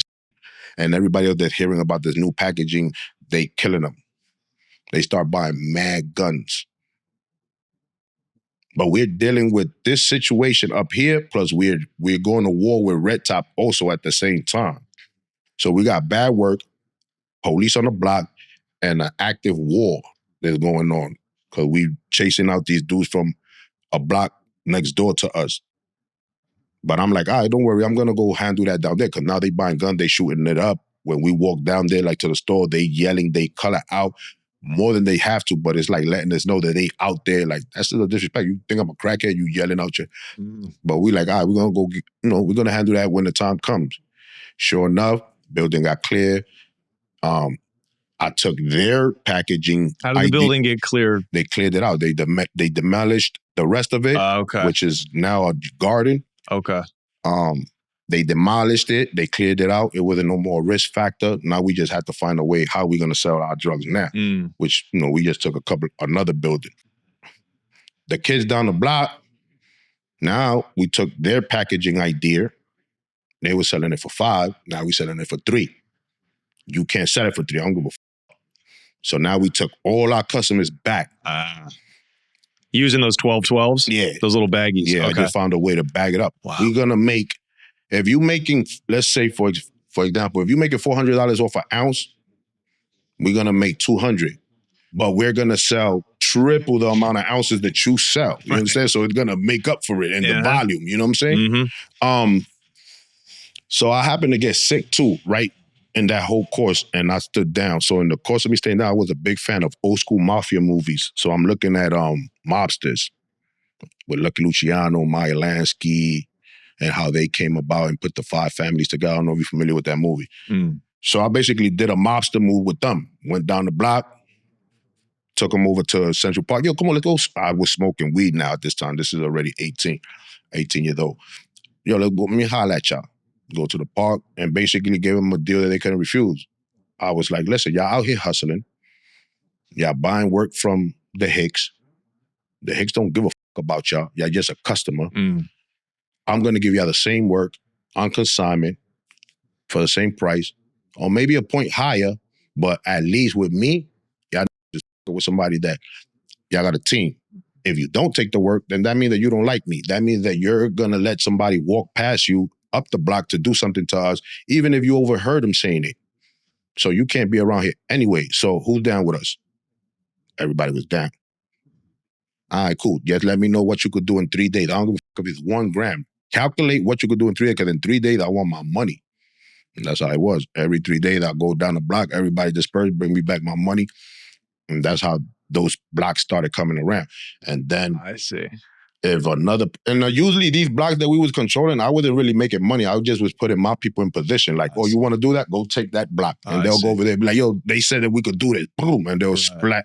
And then that's how, and then I'll give you work eventually. But it wasn't like I was making a bunch of profit. We was generating money. Don't get me wrong. I made money off it, but I was letting my peoples eat. I see. So you were kind of giving them wholesale work. Like the crews, not directly on your strip, but around it, you were giving them wholesale off of your pack. Yes. And were you giving them already crack cooked up? No. Wait. You're giving them powder? Wait, powder. What you could sell. How much would Whatever you give they these could crews? sell. If you could sell a half a key in 3 days, I'll give you half a key. If you could sell 100 grand, if you could sell 10 grand, just make sure you calculate and let me know what you could do in 3 days, because in 3 days, I want my money. Oh, interesting. So you guys had your whole $1 million crack operation, but you're also moving bricks, chipping off blocks. Yeah. So you were running through a lot of keys too.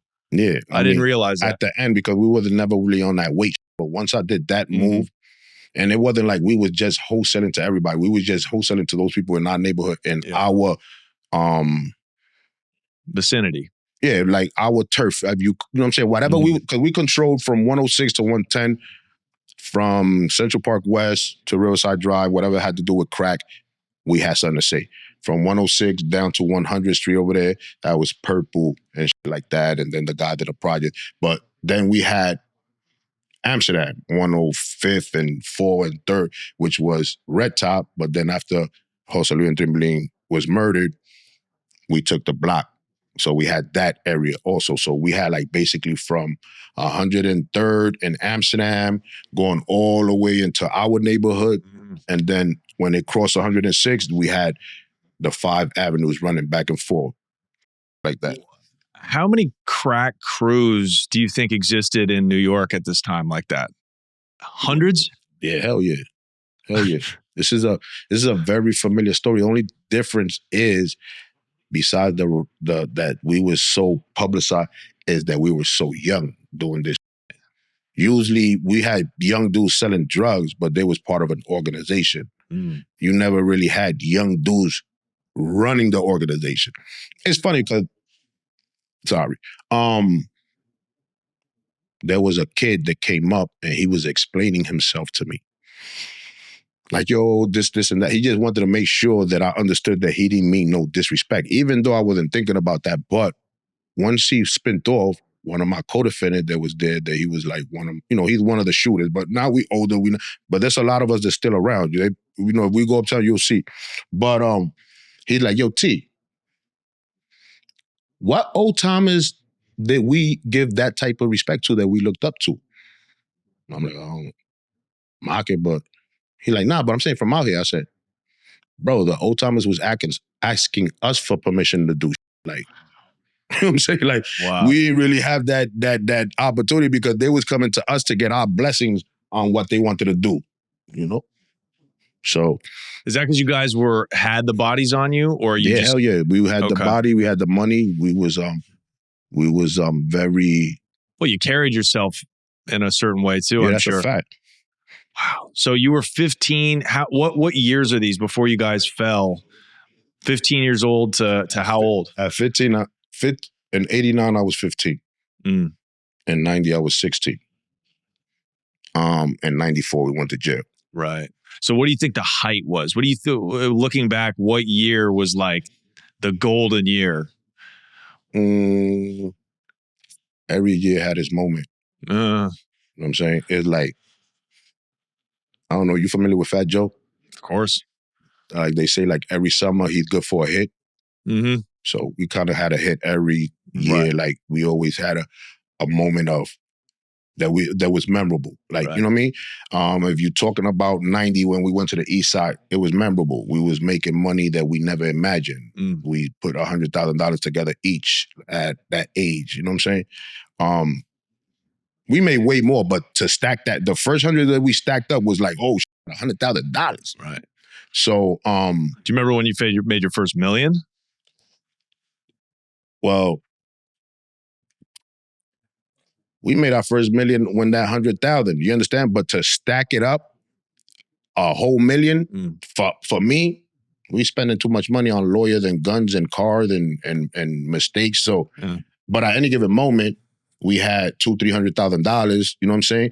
And if we really needed the million, we knew what we had to do. Just buckle down for a month or so or two. Or, you know what I'm saying? And just stack everything. But I'm not gonna sit here and tell you, I had 10 million in the closet and no. We ran through a bunch of millions though. But gotta remember, we was kids. Yeah. You know what I'm saying? So we don't even know how to spend this money. We don't know how to buy a car. We don't know how to do. So we just spending money and giving money to our friends. And we was losing like, in the East Side, we was losing like $2,000 a day in shorts. Shorts? Yeah, like, yo, what happened? $2,000 is missing. I don't know. I think this is that. And we didn't give a Right. We was like, all right, next time you got to make sure. But damn near between $1,000, $2,000 daily. Yeah. Off the books. That's a cost of doing business. Someone's always pocketing, I'm sure you had workers that pocketed 10 here, 10 there. Yeah. That adds up. Yeah, in a way that we didn't feel it. And we actually factor it in. Like they factor in 10% loss in a store, like, you know what I'm saying? Did you see the crack demand decline at all? Hell no. I heard about that after I was locked up. Okay. So up until 94, it just was busy. Booming. Do you remember one particular year that was the busiest? Or was it just, was it a matter of how long you wanted to be out there working? It was never a matter of demand. I mean, you had fluctuations, right? Because, again, somebody might open up with some coke that's a little bit better than mine, or has a gimmick that's a little bit better than mine, and they might just take the flock for a little bit. You know what I'm saying? So you have those moments, but every year we was making money. So it doesn't sound like Yellow Top had a bunch of buildings. It sounds like you guys were always moving depending on when you needed to. Is that accurate? No, we just moved at the beginning to establish ourselves. And then after the east side, due to the fact that the city shut it down, that was the only reason we moved. After we was in 107 steady until we went to jail. Yeah. We was adding land. We was conquering around us and shit like that. Yeah. But the spot was the spot until we left. Okay. And ironically, my shop is right on that same block. Wow. So it's unrecognizable, I bet. Or there's yes still and no. landmarks. Yes and no. But yeah, you still got the garden, but it got flowers in it now. Before, when you saw it, it had bricks in there. All right. You know what I'm saying? But the structures is there, just with the exception of little remodeling here and there and all of that. But did you guys bring crime to the neighborhood? Like, did you feel like all of the crack business that you basically built in that area? We definitely raised the crime rate in the neighborhood. Mm-hmm. I'm not gonna deny that. Yeah. I'm not saying that to brag or whatever. It's just the truth. Nobody was doing what we was doing. You understand? Mm. At that time, like people was selling drugs, coke, sniffing, and dancing. Everybody was happy, you know, social club era, little bars and shit like that. And we was open market, everything. Selling drugs, shooting people, 16, 17, driving foreign cars, Beamers and all that. That looks crazy to people that's older, that been working all their life, and now they see a 15, 16-year-old driving all these luxury cars, got these shits parked. I don't even have a license. I don't even know who the fuck is paying for this insurance. I just know that I'm paying it. I don't know if it's Progressive, or I don't know nothing. I don't even know who is the name on the registry. I just know this is my car, and that they put all the paperwork together, so when I get pulled over, I don't go to jail. Who's they? Who would put that together? Travel agency. They had a bunch of travel agency that would hook up insurance for cars, or get you them little trips, packages, or try to do some taxes like that. So they always had someone that they could put the car under someone else's name and get your plate in it. And I'm, 16, 17 years old. I don't got no license. I don't got no reason to be, you know what I mean? So I always needed someone to help me out with that. And did your mom, was she blown away? Was she aware of how you came up? Yeah. Hell yeah. Because I went from being Millie's son, which is what they call my mother, because my mom's is where I learned my gangster from, because my mom wasn't, an easy cookie. She was, like they say, a tough cookie. Like, my mom was out there fending, you know what I mean?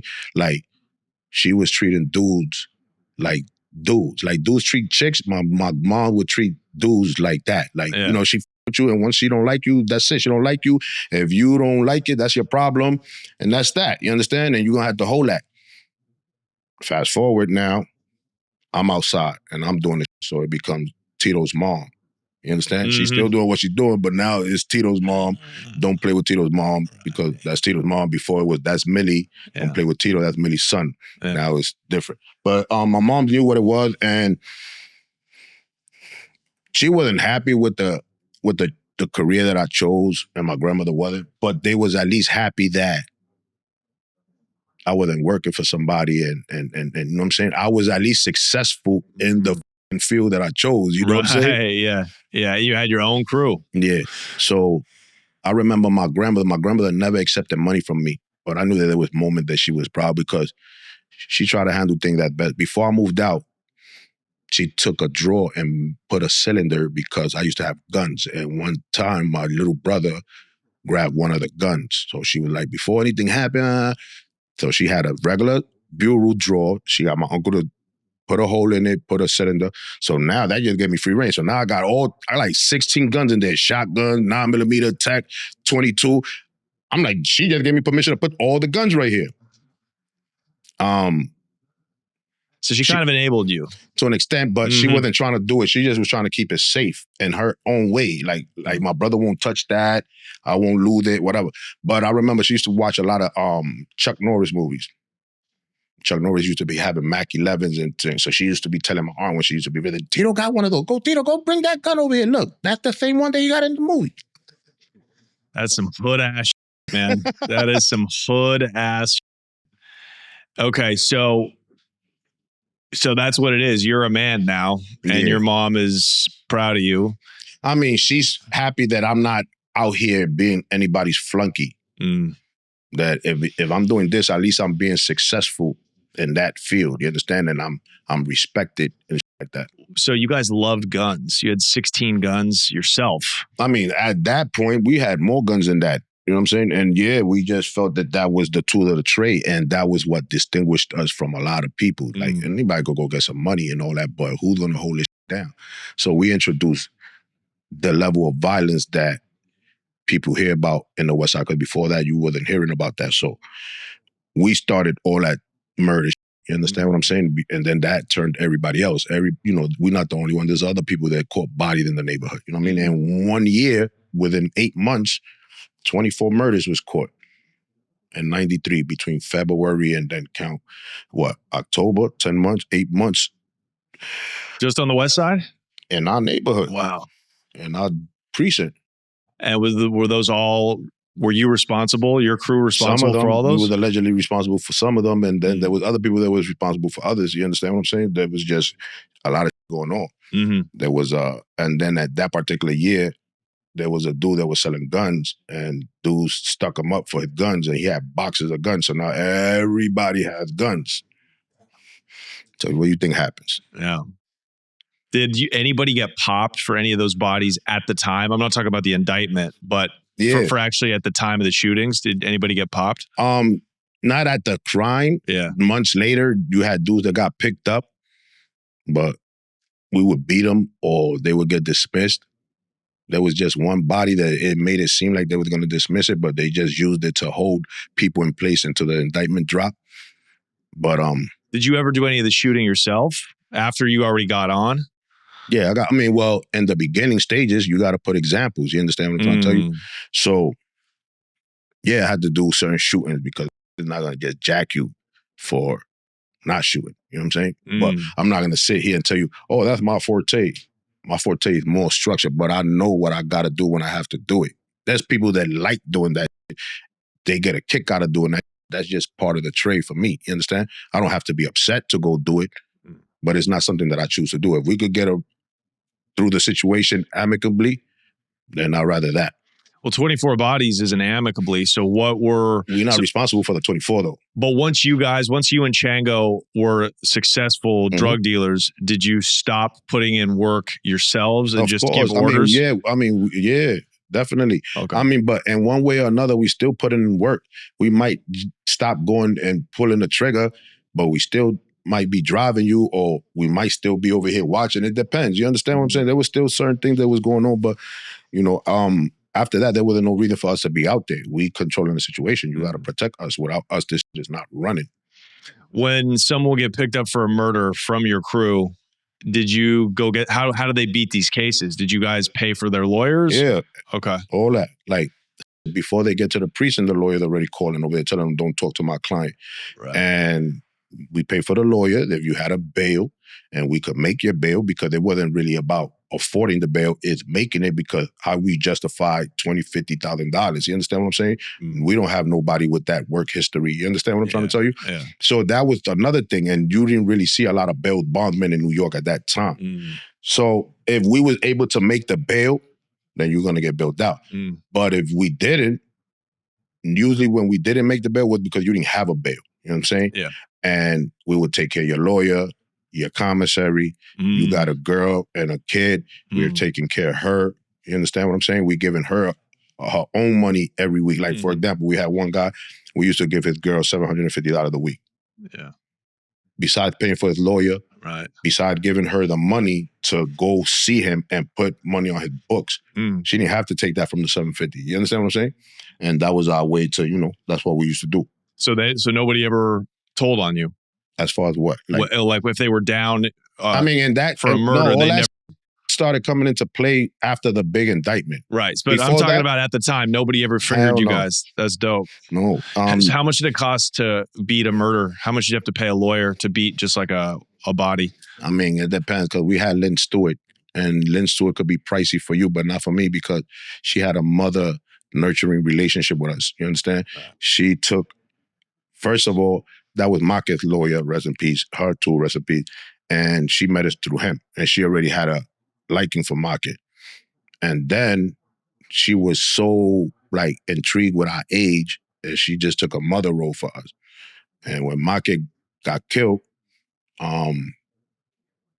we got up to represent Chang because he had got caught in a stolen car with me and he never went to court, so he had a warrant. So when we got older, the warrant started affecting him, and that's when we hired Lynn. And ever since then, she always dealt with us. So like if she's gonna charge you $10,000 for a case, she's gonna charge us $6,000. You understand what I'm trying to tell you? So murder for us would cost like between $20,000, $40,000, depending on how intensive, you know what I'm saying? But if it was just a 2-day, 3-day trial, we probably give her $20,000, $25,000, you know what I'm saying? And that was the family friends discount. Yeah. Okay. And how could you beat a murderer? This is before cameras, obviously. So when the murders either got thrown out, did the murders usually get tossed, or did you actually have to beat them in trial? Well, we got a lot of attempt murders tossed out. We got one murder tossed out, like, you know, they just didn't have enough to proceed. And then one we beat at trial. Okay. And how is that? Was that lack of evidence, or like what was the strategy behind that before cameras?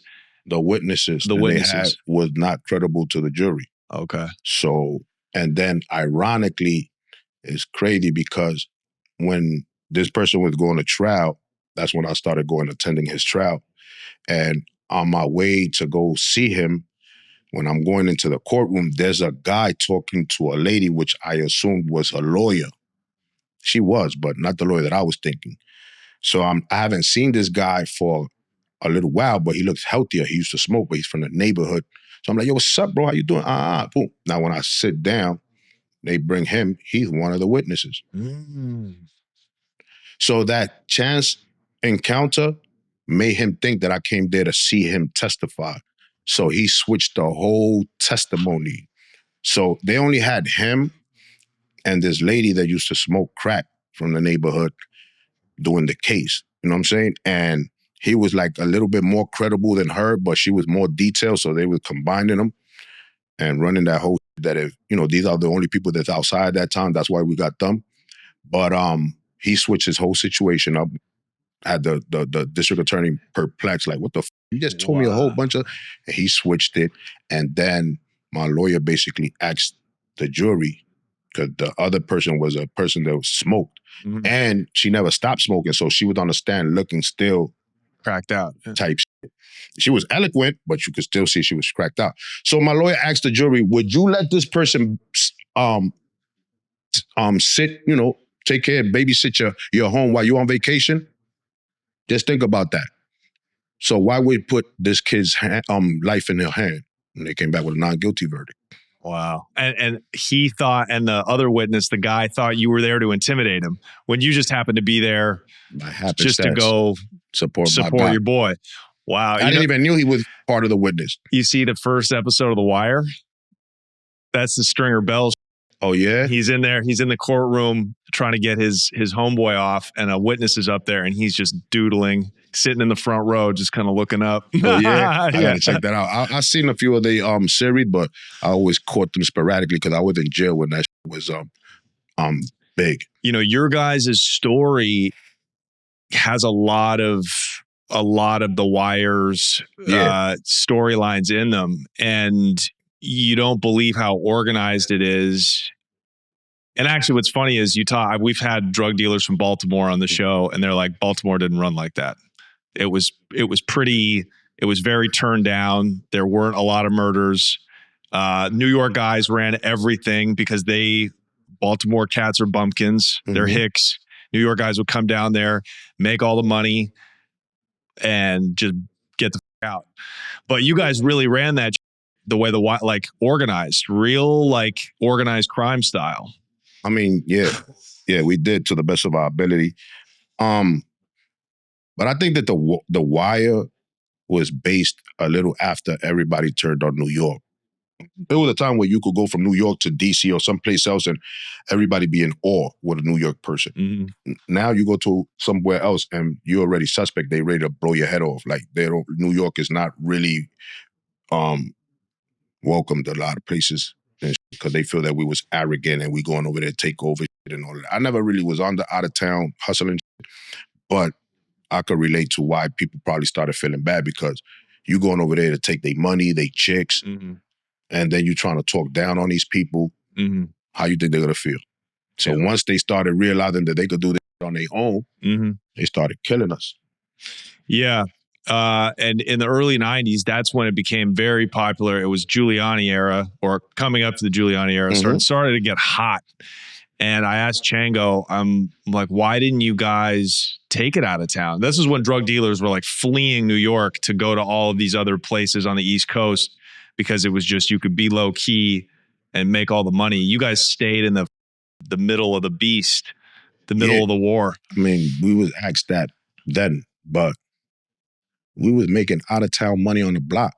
And despite the fact that, we understood that Giuliani started, making it a little hotter, it wasn't affecting us yet. You understand what I'm saying? So were these raids that, I know you guys were just working at night, 6 p.m. to 6 a.m., but did they start to raid you at night?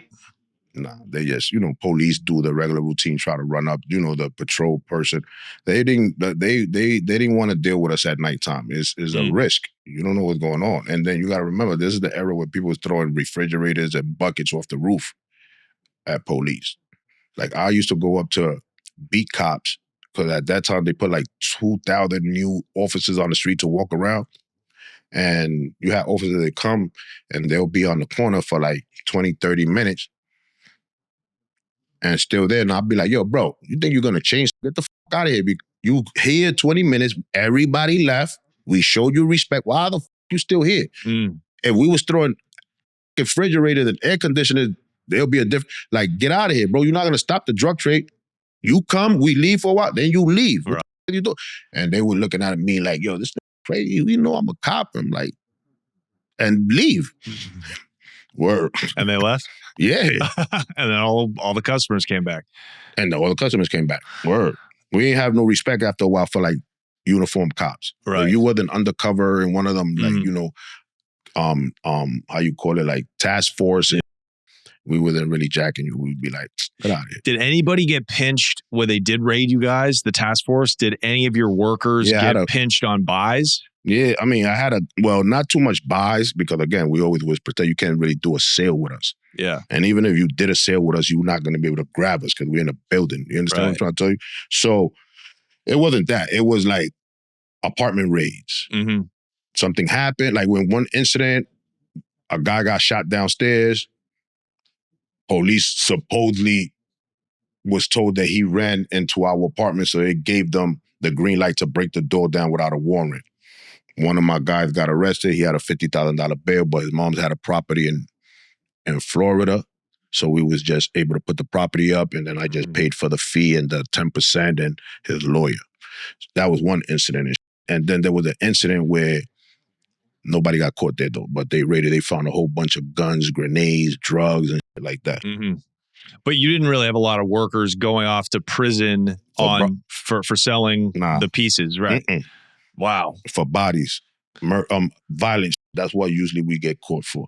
Right. And you sounds like you beat most of those. Yeah. So it wasn't really until the big indictment came down, but the state, what was it? State. Who were the law enforcement bodies? Huh? Who were the law enforcement bodies? They were state with assistance from, DEA and shit like that, but it was a state case. You understand what I'm saying? It wasn't a federal case. So who are those? And that's super unusual. Now, if you guys were doing that would be a Fed case. The feds would love that kind of shit. So was it like the New York City task force, or? It was a task force that they put together in the district attorney called HIU, Homicide Investigation Unit.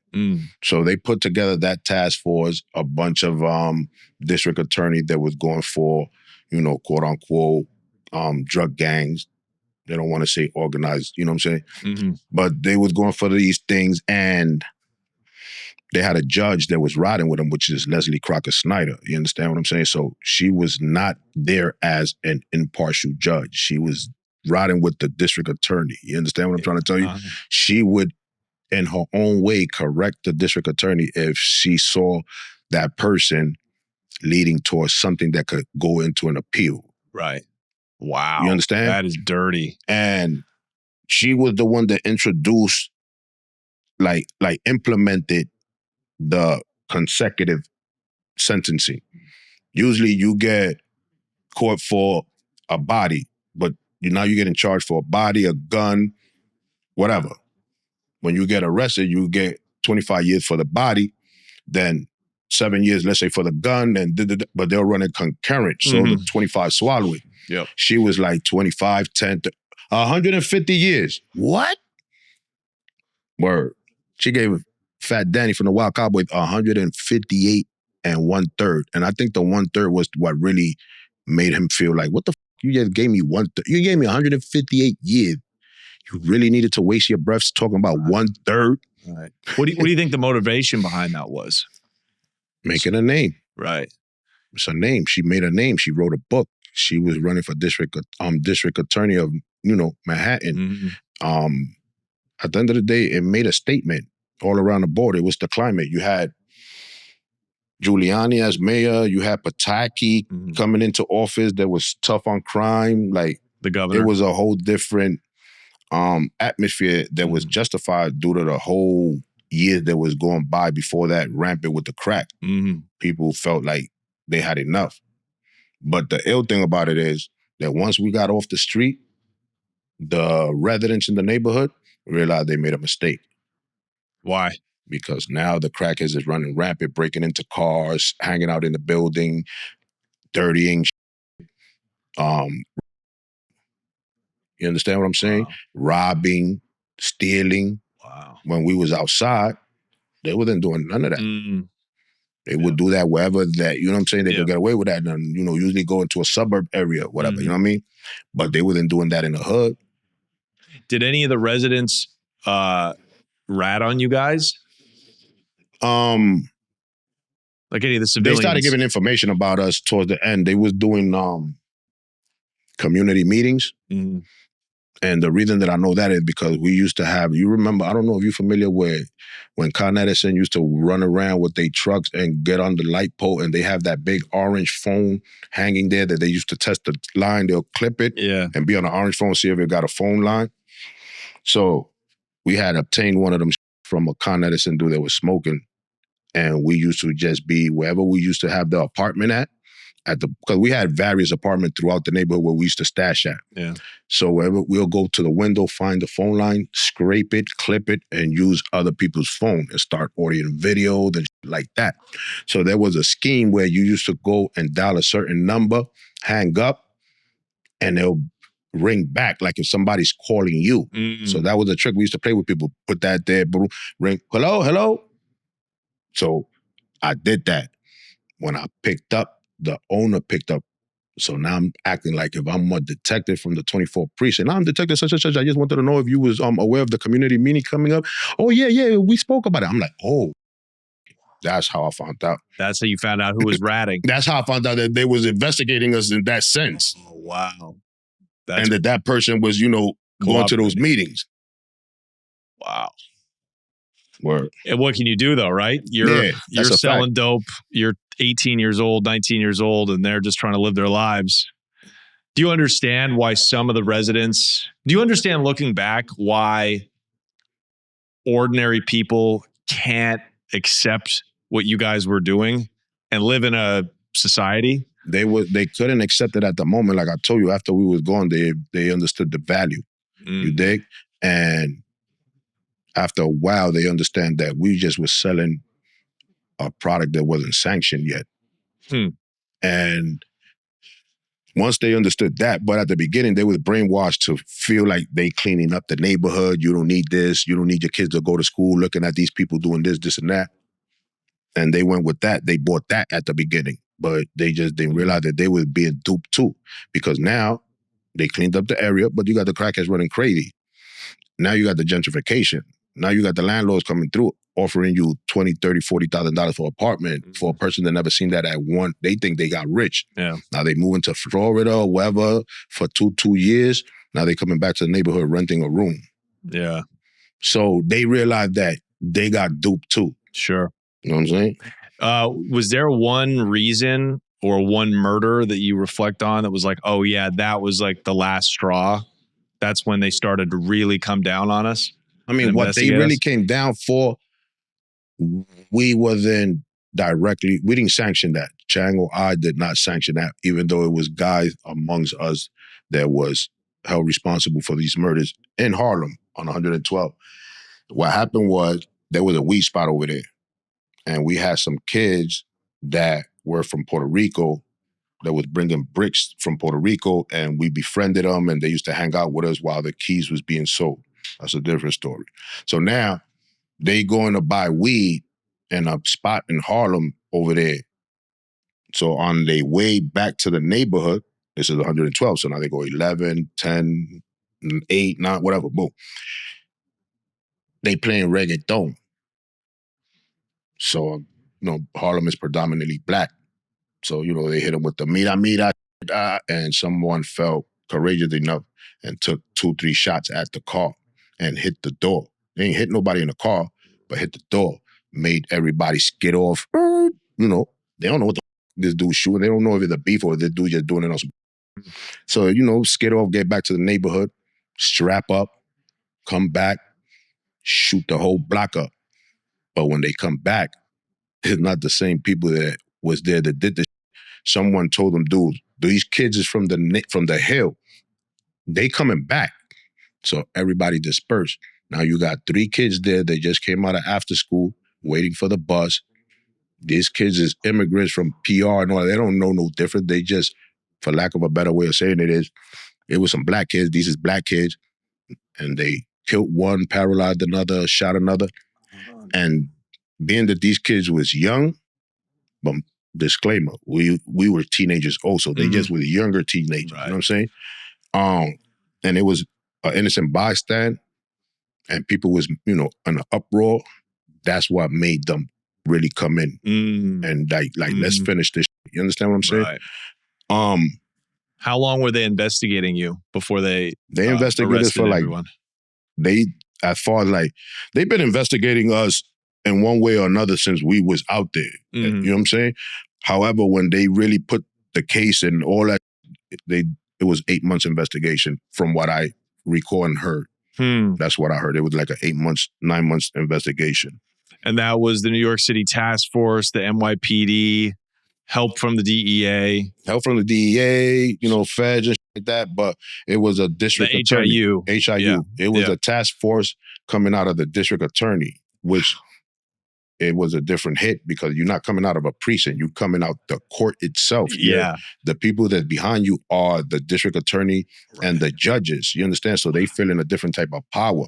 Wow. So they picking up the Rambo, the Chuck Norris of every different precinct that got one of those cases. Like you got people that worked on the Wild Cowboy cases. You got people that worked on the Jerry Curl, on the Shower Posse. All these officers that was in these neighborhoods on some, we got to get these dudes, and nobody in the precinct was trying to pay attention. Like, yo, leave it alone. And they finally got somebody downtown. They picked this dude like, yo, you gun ho, you down with us? That's what makes up HIU. Right. Different officers that was gun hold on a crew in their neighborhood. Yeah.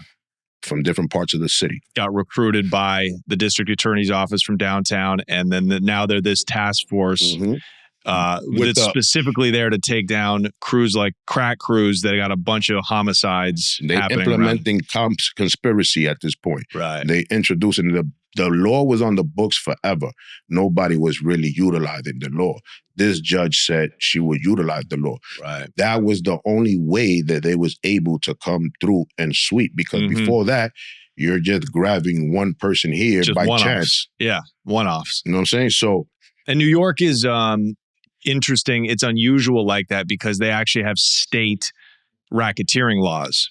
Because when you hear racketeering, you're like, oh, this is the feds. But in New York, there was so much organized crime that they actually had state cops also dealing with it, which I find fascinating. like, as far as like with state cops dealing with the Like the state of New York is running organized crime laws the way that the feds, the way the feds do it. Yeah. That judge is really the one that implemented. Like I said, the law been on the books forever, but nobody felt compelled or the need to use it. Right. You know what I'm saying? Oh, everybody probably they felt that it was too complicated. Right. But this judge was willing to go and write the warrants and, you know, sanction the warrants and accept them call at the night. Like nobody really probably was trying to deal with that. They were just trying to do the 8 hours and hit the gate. Yeah. This judge got behind them. These district attorneys was hungry because every time there wasn't nobody beating those cases either. You understand what I'm trying to tell you? Yep. So they was really running like the feds, like you said, because you know the feds got like a quote unquote 99%, whatever. So nobody was beating these cases and they was getting lights out. Because this judge was already responsible for members of the shower posse. That was the first law. That's the first person that they implemented that. Then it came some other people that you didn't read here, but like the Jerry Curls. These were some kids from Washington Heights, Dominican hick dudes. They was doing a whole bunch of murders, a whole bunch of money, drugs, and then the Wild Cowboys. And you know what I'm saying? So, and then after that got watered down, they just started putting everybody in there, you know what I mean? But these people that took these cases was nobody district attorney. Then after this case, they calling shots. You understand what I'm trying to tell you? They basically writing their own check. So what kind of, when they began, did they identify you and Chango at the beginning of the investigation, this 8-month investigation? Did they immediately identify you guys as the leaders? Yeah, because what you got to understand, like I said, they've been investigating us for the beginning one way or another, but it's a cop that's gun-ho usually in these precincts. They got all the intel, and he's probably bringing it to his superior. His superior's like, yeah, don't worry, we get to it. And then finally somebody comes with more power than his superior and be like, let me get this. So they already gave him the rundown. They went to every precinct and got someone that knew about the crew. They heard about the crew and all of this that's going on. They feel they already hearing about the difficulty of grabbing us up because we never got this on us or we hiding, you know what I mean? Nobody want to say nothing, so. How did the other precincts know that you and Chango were the guys though? Did Not the other precinct, our precinct. So how did they know that you guys were the guys? Is it obvious? I mean, is it obvious because you guys never had we outside, right? You know what I'm saying? We outside, and the crackheads talk. You know, for lack of a better way. You know, I ain't trying to be disrespectful, but that's how we call them. They spoke when they went to the precinct. They ain't give them information that could lead to us getting arrested at the moment, but they got intel like, who's the boards, who's the shooter, who's the pitcher, who's the lookout. So they had this information for years already, you know what I'm saying? And then we didn't do too much to dispel it because now when you come through, you see me in an exotic car and in jewelry and I'm not working, you understand what I'm trying to tell you? So, and you never have, when they pull you over, you never have on you. I don't never have nothing on me, not even a license. Word. So when do you remember the day it all happened? I'm sure you do. As far as what, when we all got arrested? Yeah. I mean, my shit happened June 10th. I got arrested for a murder and then 2 weeks later, the indictment dropped. I got shot May. I got shot. They put out a hit on me. I got shot in May. Wow, how did that, tell us about that? The guy that we was given, that gave us the first brick on consignment, years later ended up putting out a hit on me. Wow. And, but he did that because he wanted to sell drugs in our part of the hood, dope, but we knew what type of dude he was. So what happened was when he was giving us that key that we appreciated so much for him taking a chance, he was making 8 points off of us, which was unheard of. So now every 10 days, you making $8,000 with no problem. You're making $24,000 a month besides your regular hustle that you're doing. You love us. So then the body dropped. which was for them. He got involved with the body without having to. You understand? Like, he was supposed to be a backup. Like, if go crazy, then you come in. But nothing went crazy. But he just wanted to, so he shot the dude while he was on the floor. So what happens? When you first hear shots, what you do? You duck. Once you stop hearing shots, you get up. Once you get up, you see the dude shooting his shots now. Bang, bang. Everybody saw him. Then he drops his beeper. And he lives around the corner. So everybody knows you, bro. Like, so 3 months later, they came, they picked him up. They really couldn't do nothing. They released him. In the course of him being picked up and a couple of months that he lasted in jail, we learned the prices because everybody's trying to give us work. I'll give it to you for this price, this price, this price, this. They don't know that he... So we like, oh, this dude was getting... But we didn't feel it because we were still doubling our money or more. So when he came home, we were like, we're willing to work with you, but you got to meet these prices. So he felt like we were supposed to take it at his price. Like, if he had a partnership with us in our spot, like, bro, you don't got nothing to do with the spot. You was supplying work, and anybody here got work. So if you can't get these numbers, so that was when the friction started happening. He didn't say nothing about it, but that was like, all right, cool.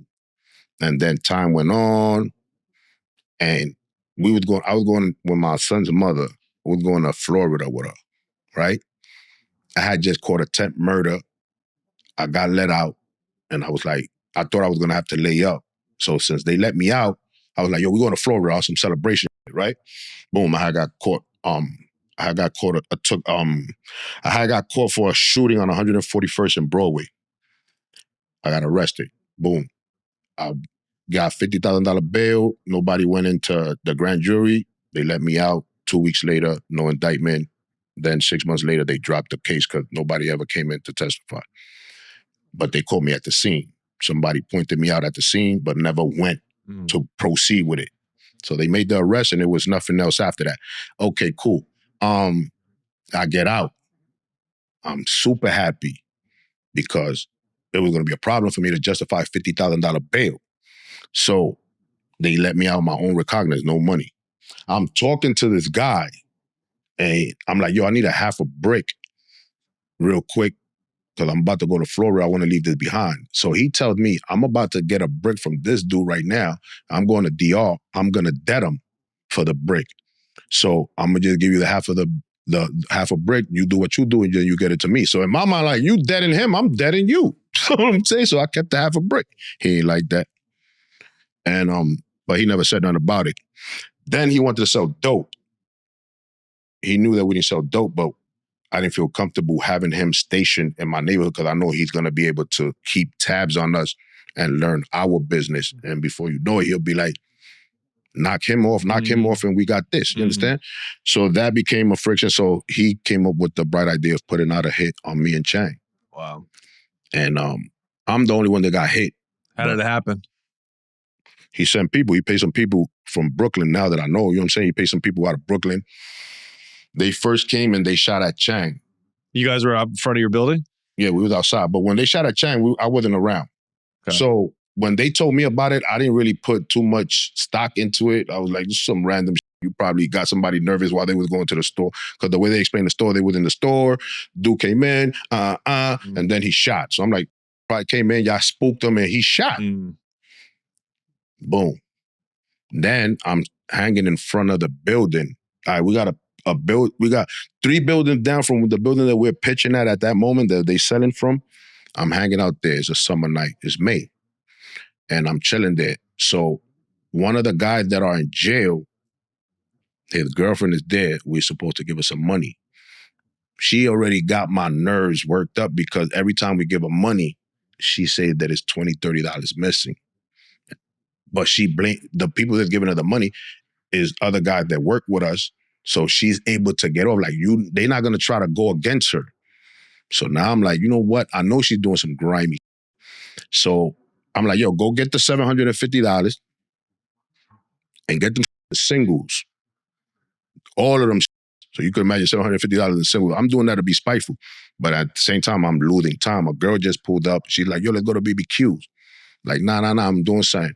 Holler at me when you come back. She leaves. I'm in front of the building with one of my guys, the girl, her sister. We're waiting for one of my other guys to come down with the money.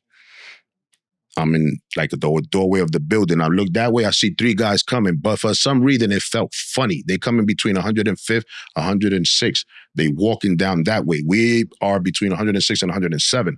They got to cross the street and then come. So now I'm looking at this people and I'm like, damn. So I tell the guy, yo, let's break out. Hey, what's up? Now some dudes is coming over here. I don't like the way they look. I'm not thinking that it's a hit for me. I'm thinking it's they're going to try to shoot the block up or some dumb shit. I go to the building, I tell my guy, yo, let me get the gun. He tells me, yo, I just left it upstairs because police been running up in there too much. He like, why? I'm like, because some people's funny. He like, go inside. But my pride was like, nah. I'm thinking they're going to shoot the block up. So I felt it's going to look funny that I just went in the building, left everybody outside, and they shoot the block up. So I go outside. When I'm turning around, the guy, I guess he thought that I had grabbed the gun. So from the middle of the street, like he's crossing the street to come towards me. When I turn around, he's still in the middle, so he just starts shooting from right there. When I see him pulling up his hand, I pull up my hand. The bullet went through my arm and hit me in my head. I try to do what Chang does and play dead. That didn't work for me. I was like, man, get the out of here. So he was still shooting. Boom, boom, boom, boom, boom, boom, boom. Police was pulling up the block in the process. Free, they get into a shooting exchange. I get up and run in the building, and that was it. This is the building where I ended up getting shot. The dude was coming from right there, like from the street. So when yo, let me get the gun, yo, they are hot. And I turned around, he just lifted up, boom, police ran up. I got shot. I came out the hospital the next day. Thank God the bullet didn't penetrate my head. It got stuck. I pulled it out myself. I wonder if putting up your hand stopped the. Yeah, it did. It saved it from going into your skull. Yeah, it went through here, there. It didn't hit no bone. But at the end of the day, I attribute that to my higher power, God. You know what I'm saying? Because Biggie got shot through a car door with a 9. Right. I got shot through my arm. This is just, it ain't hit a bone and get stuck. It just went through here, came out through here, and hit me here. But it slowed the bullet down enough. Yeah, enough. God, but a car door, I would think, would slow down the bullet even more than, right? So I say that it wasn't my time to go. Wow. So that was that. That's wild. Okay, so now the beef is on. So that was in May. Yeah. Did you guys go back and find that guy? Yeah, I got shot on a Sunday going into Monday. I'm trying to get out the hospital once I realized that I'm good, but I got, I guess, called a catheter they put through your penis when you, so I'm scared to pull that shit out. I don't know whether that shit is hooked onto, you know what I'm saying? So, but I'm keep telling the nurse, yo, I'm good. I gotta go because I know that homicide is coming. I don't want to deal with that, even though I'm supposedly the victim in this situation. But the lady wrote me off and homicide was right there. Now, homicide knows us for years. We've been through this dance many a times. So, Tito, Rivera, I need you to speak to me. I don't know nothing. All right, cool. Let that be your statement, but you know the formalities. I'm like, all right, cool. Because now we got a cordial respect. Not that we friends or we kicking it. Is I know you're after me, and you know that it's my job to stay away from you. It ain't personal. You know what I'm saying? Yeah. So you conduct yourself with respect, and you're respected amongst your circle, so I'm going to treat you. You understand what I'm saying? It was more or less like, I guess you could relate it to the movie with Heat, when they was talking with each other. So, not that deep, but yeah. So he comes and he like, yo, I'm like, all right. But now I'm saying to myself, I want to see who did this. Because they got some people, I don't know where this hit came from. I don't know if it's purple. I don't know what, because the dude that put the hit out on me, we just smoked a blunt the night before together. He telling me, let's go to Florida. You know what I'm saying? They put me in, they like, come on, boom. They like, before you come, you want to see a lineup? Maybe you recognize them? I'm like, yeah, let me see. But I'm doing that for my own. So I don't know none of these people, but I could tell who's involved because you got a bunch of people that's addict that don't look anxious other than they just don't want to be there no more versus a dude that got clean clothes that's wrinkled, that looks stressed out. It's easy for me to determine that this is the person that. So you saw the shooters in the lineup. Yeah. That they picked up.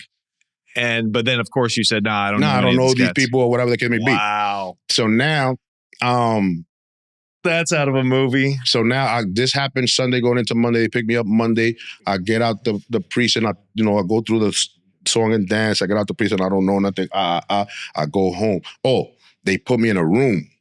Before they put me for the lineup, they put me in a room. Look at the grimy. They left me in there by myself. They got a board, blackboard. And it got such and such pay such and such to hit such and such. And he went and got. So when they put the name there, I'm like, this is a Cold War that nobody knows about. So this is valuable information. You understand? The information they put on the board, they put who put the hit out on me. They put all of that. Who put the hit out on me, who he paid, who that person paid. They put, because the person that got caught initially told on his whole crew and gave him the rundown. So they were like, yo, they paid $20,000 to this dude. This dude gave $5,000 to this dude. This dude went and got, you know what I'm saying? So they had the whole rundown. So they put me in there so I could see that. So now I could be like, oh, all they did was gave me the information that I knew. And like I said, I got shot Sunday, went to the hospital, came out Monday morning, went to the precinct. Tuesday, brokered the deal. Wednesday, flew the kid in from Puerto Rico. Thursday, I went into not even that same way. I went to go inspect a car in Terrytown. I had bought a Beamer and I had to inspect it because it was a salvage title. I had bought it crashed at that time. And I fixed it, so I was taking it over there to get inspected. And the guy was leaving, and Chang seen the opportunity, so he went and got the kid that I flew in. And then that situation, they shot the kid up. You know what I mean? Before they killed the guy. He didn't die because somebody played ambulance and threw him in the car and took him to St. Luke's, which is like 3 blocks away. But he's going through a lot of complications in life. You know what I mean? Because he got shot in his hip, his nuts, his throat. I mean, 9 times. So one moment he's in a wheelchair, one moment, he's got a lot of complications. So all these years later, you still hear about him. In 2010, this happened in 94, a month before me getting arrested. And then in 2010, I seen them in Downstate Correctional Facility, which is a hub where everybody meets to wait for their bus to go somewhere else. So he didn't see me, I saw him, and I sat next to him, and I was like, I called him by a nickname that only people from the neighborhood would know. And when he see me, he's like, oh, I'm like, what up? I don't take that personal, so I got my last hit. You understand what I'm saying? So right now, we could be all the cordial you want. I just want to see what you want to do. You know what I'm saying? So I seen him then he wrote me a letter talking about, let bygone be bygone, because we grew up with each other. He lived in the same building that my grandmother lived in also, on the first floor. So we all grew up with each other. That's how that go. But I seen them. So, okay. And then you get picked up a month later. The indictment comes down. Yeah. All these people. How many people got arrested? 48. Wow. 48. But I didn't get arrested with the indictment. I got arrested for a murder. Okay. My pops died. I buried my father June 9th. And police came and grabbed me June 10th. I guess they let me bury my father. Wow. They were already following us. And then, that night, I guess they secured the tuck-in, as they call it, he's in for the night. And they prepared the raid, and they came and snatched me up. What was the murder? It was a murder that happened on Amsterdam with this kid named Modesto. It was a whole, that $1, $2 price range, and people showing resistance, and us telling them that if you continue to do it, you already know what it is, and they called out bluff. And he trying to impress them, being that he just immigrated from DR, trying to, I'm down, I'm here, I'm willing to get money. And his career was cut short. He tried to stand out there with them, and he was one of the person that got killed. So was it a drive-by shooting? Was it a walk-by? It was a walk-by shooting. Uh-huh.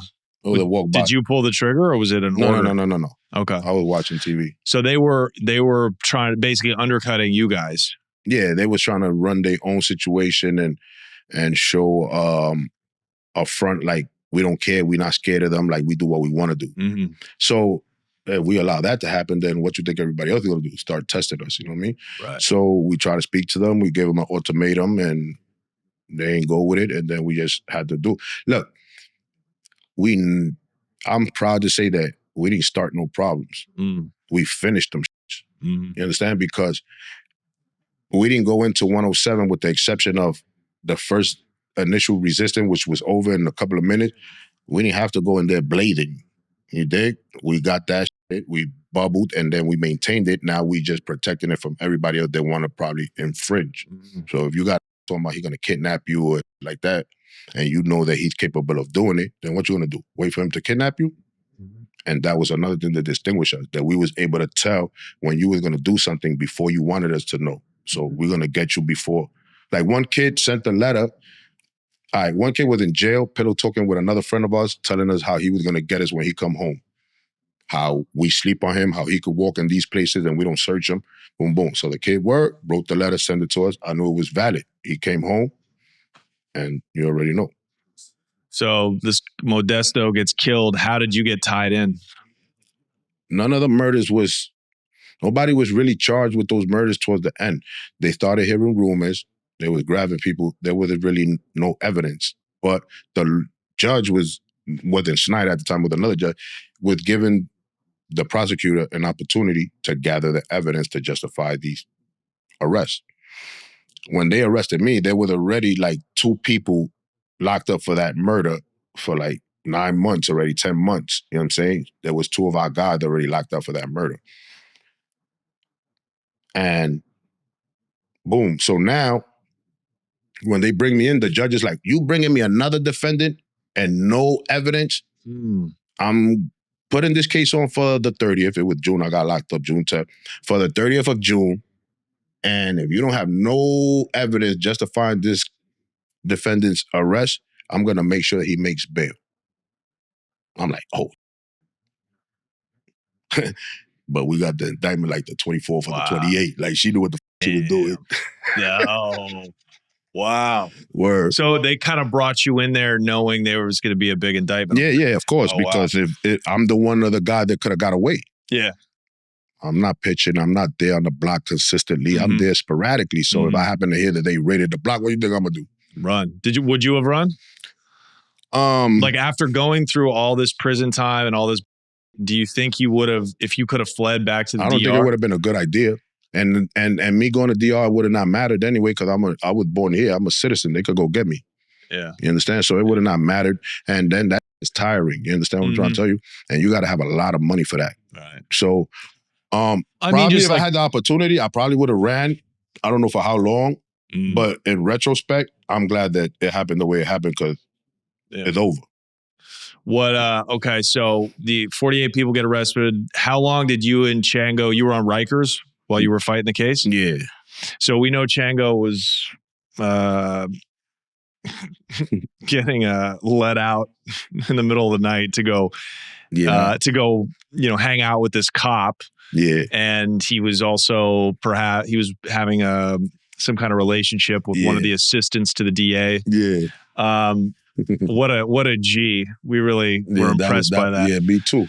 Yeah. I was impressed too. I ain't gonna hold you. I didn't participate in that. I didn't get those privileges. I didn't get that. How long were you on the island fighting your case? 2 years and change. Right. When you got a lot of people like this, these cases last a long time. Sometimes you got 2-3 cases, 2-3 trials from the same case. You understand what I'm saying? So, yeah. But as far as those privileges, only privileges that I got in jail was the ones that I created in there, was smoking mad weed in there, you know what I'm saying? And getting an officer to go buy food for me and shit like that. And as far as females, I never really focused on trying to bag a female. They really didn't pique my interest, because I always had my wife, and she was bad, and she was doing everything for me. So why? I didn't need to do none of that. You understand what I'm saying? So I wasn't the one trying to bag a CO. Yeah. I wasn't the one trying to get a pen pal, because I always had someone by my side. Yeah, and also Chango was doing that as a way to manipulate, to get the crew better sentences. It turned out that way. He saved a lot of people's lives in retrospect. You understand what I'm saying? So yeah, I guess, he kind of in a way became our lawyer too, you know what I mean? And finagle certain things which allowed us to be here today. And those that are not here today, because in reality they chose not to, because they they gave everybody an opportunity to make it home. Even if they offered you 20 years, they offering a dude that is charged with 4 murders for 20 years. Like, you know what's going on. Like if I tell you, you got green and yellow boxes on right now, we don't see them, but you know if you have them on, so you could be like, that, he don't know. You understand what I'm saying? Now, you could play and be like, you know what? I'm going to deny it, and we're going to take it to trial, and then it's up to me to prove it, but you know that when we get to the gritty, you got them on. So we knew that these people knew something. So, so did you see the evidence? Did they have to show you in discovery, or is it different because it's like a bigger conspiracy case? I mean, they supposed to, but I wasn't well versed with the law as far as the technical aspect. I just knew about private lawyers and putting money behind the shit, but now we all in jail. So I didn't know like the particulars like I might know now about how laws work and shit like that. I just knew we were arrested. And when they gave me the indictment, it was 95 pages. And I was reading that like a book. And it was like, I could see I know what was going on because I was there. So I'm like, somebody really, really spoke to these people. Because they got this down to such and such yelled out yellow on this date. Like, damn. Okay, so somebody within the Yellow Top crew was cooperating. It was a guy that, when they put out the hit on me, the dude was giving pictures. This is before Instagram. So you can't really get pictures from people. So somebody that was down with us stole pictures and gave it to the opposition. And he gave those pictures to the guys from Brooklyn so they could know who they was coming to get. When that failed, he thought we knew that he was the one that set us up. I didn't know. I was just looking for my guy. Like, yo, what's up? He gave himself up. And being that he was so petrified, he went and started talking to the district attorney. Now, he had told us that he was approached before, but we didn't believe him. We thought he was just saying that because he came late to work. It's like, you making stories up, bro. Like, so he never brought it up. So now when all this happens, he knows who to go speak to. Like, yo, they about to kill me. He gave the whole shit up. Was he a key? He was probably a key element in making their case. Yeah, he was the star. He was the one that they had all the shit that they needed, but they just needed someone credible within to collaborate, to get the indictment. But I feel like for them to offer guys that have 4 murders 20 years, no, they don't do that. The government doesn't do that unless they're not sure that they have an airtight case. They got a pretty good case, but they're not willing to have risk the embarrassment of losing at trial. So, but then they still get their statistics, right? Yeah. This happened right after Wild Cowboys. That was a 6-month trial, I want to say, probably longer. Right after that, you don't want to go into another 6-7 months trial. That's a lot of money. You just made an example. Yeah. If you could make another example by getting, because that's how they wanted us to do, is to all cop out at once. When you tally it up, you just gave out 1,000 years. Right. You understand? So you still going to be able to sensationalize your story in the paper. You understand what I'm trying to tell you? Yeah. And nobody's going to look at you like you just let anybody get away with anything. Right. 20 years is still 20 years at the end of the day. Wow. Yeah, so they get their statistics, and then you guys, the ones who agree to cop out and plea, get to go home. Yeah. And the ones from your crew that didn't are doing life. Yeah, out of everybody, there's 3 people that's still incarcerated behind this case because they chose to go against the grain and go to trial. Yeah. These people was offered cop out themselves, you understand?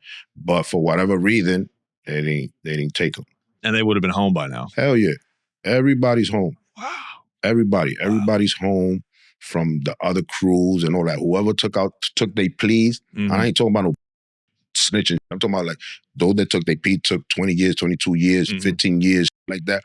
Everybody's home. Yeah. Everybody I was telling made it. Chango, it's remarkable. Like, if you get popped for one murder, you're just a guy running around uptown and you kill somebody, you're probably going to get 25 to life. But have 4 murders wrapped inside of this gigantic conspiracy case, and you could take a plea and be back in under 20 years. Yeah. It's Well, kind of yeah. crazy how the justice system Yeah, works but- sometimes. But you got to look at it that 120 was given to you. You made them go through a whole bunch of, and now they're giving you that 20 versus you telling them, let me get that 20.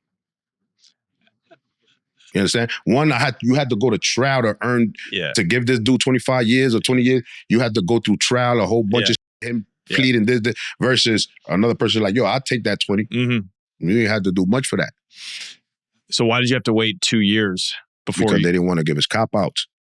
They didn't want to give the main people in the case. They didn't want to just give us cop-outs. You understand what I'm saying? If they wanted they wanted us to cop out together.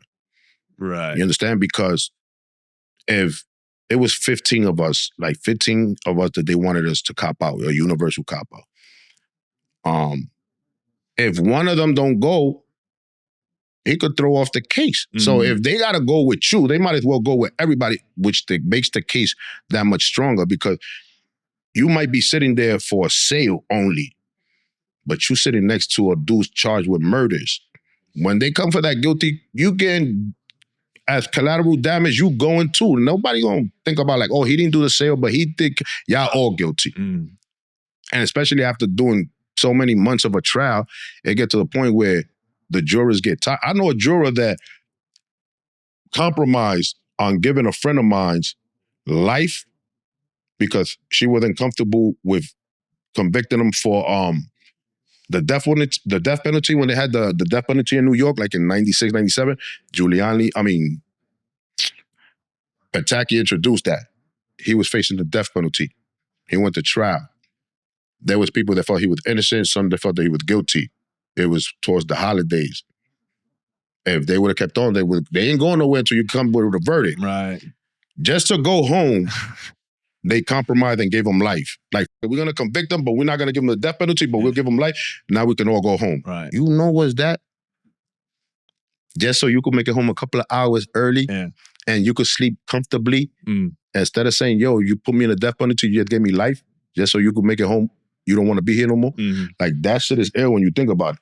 So all these factors were kind of working in your guys' favor.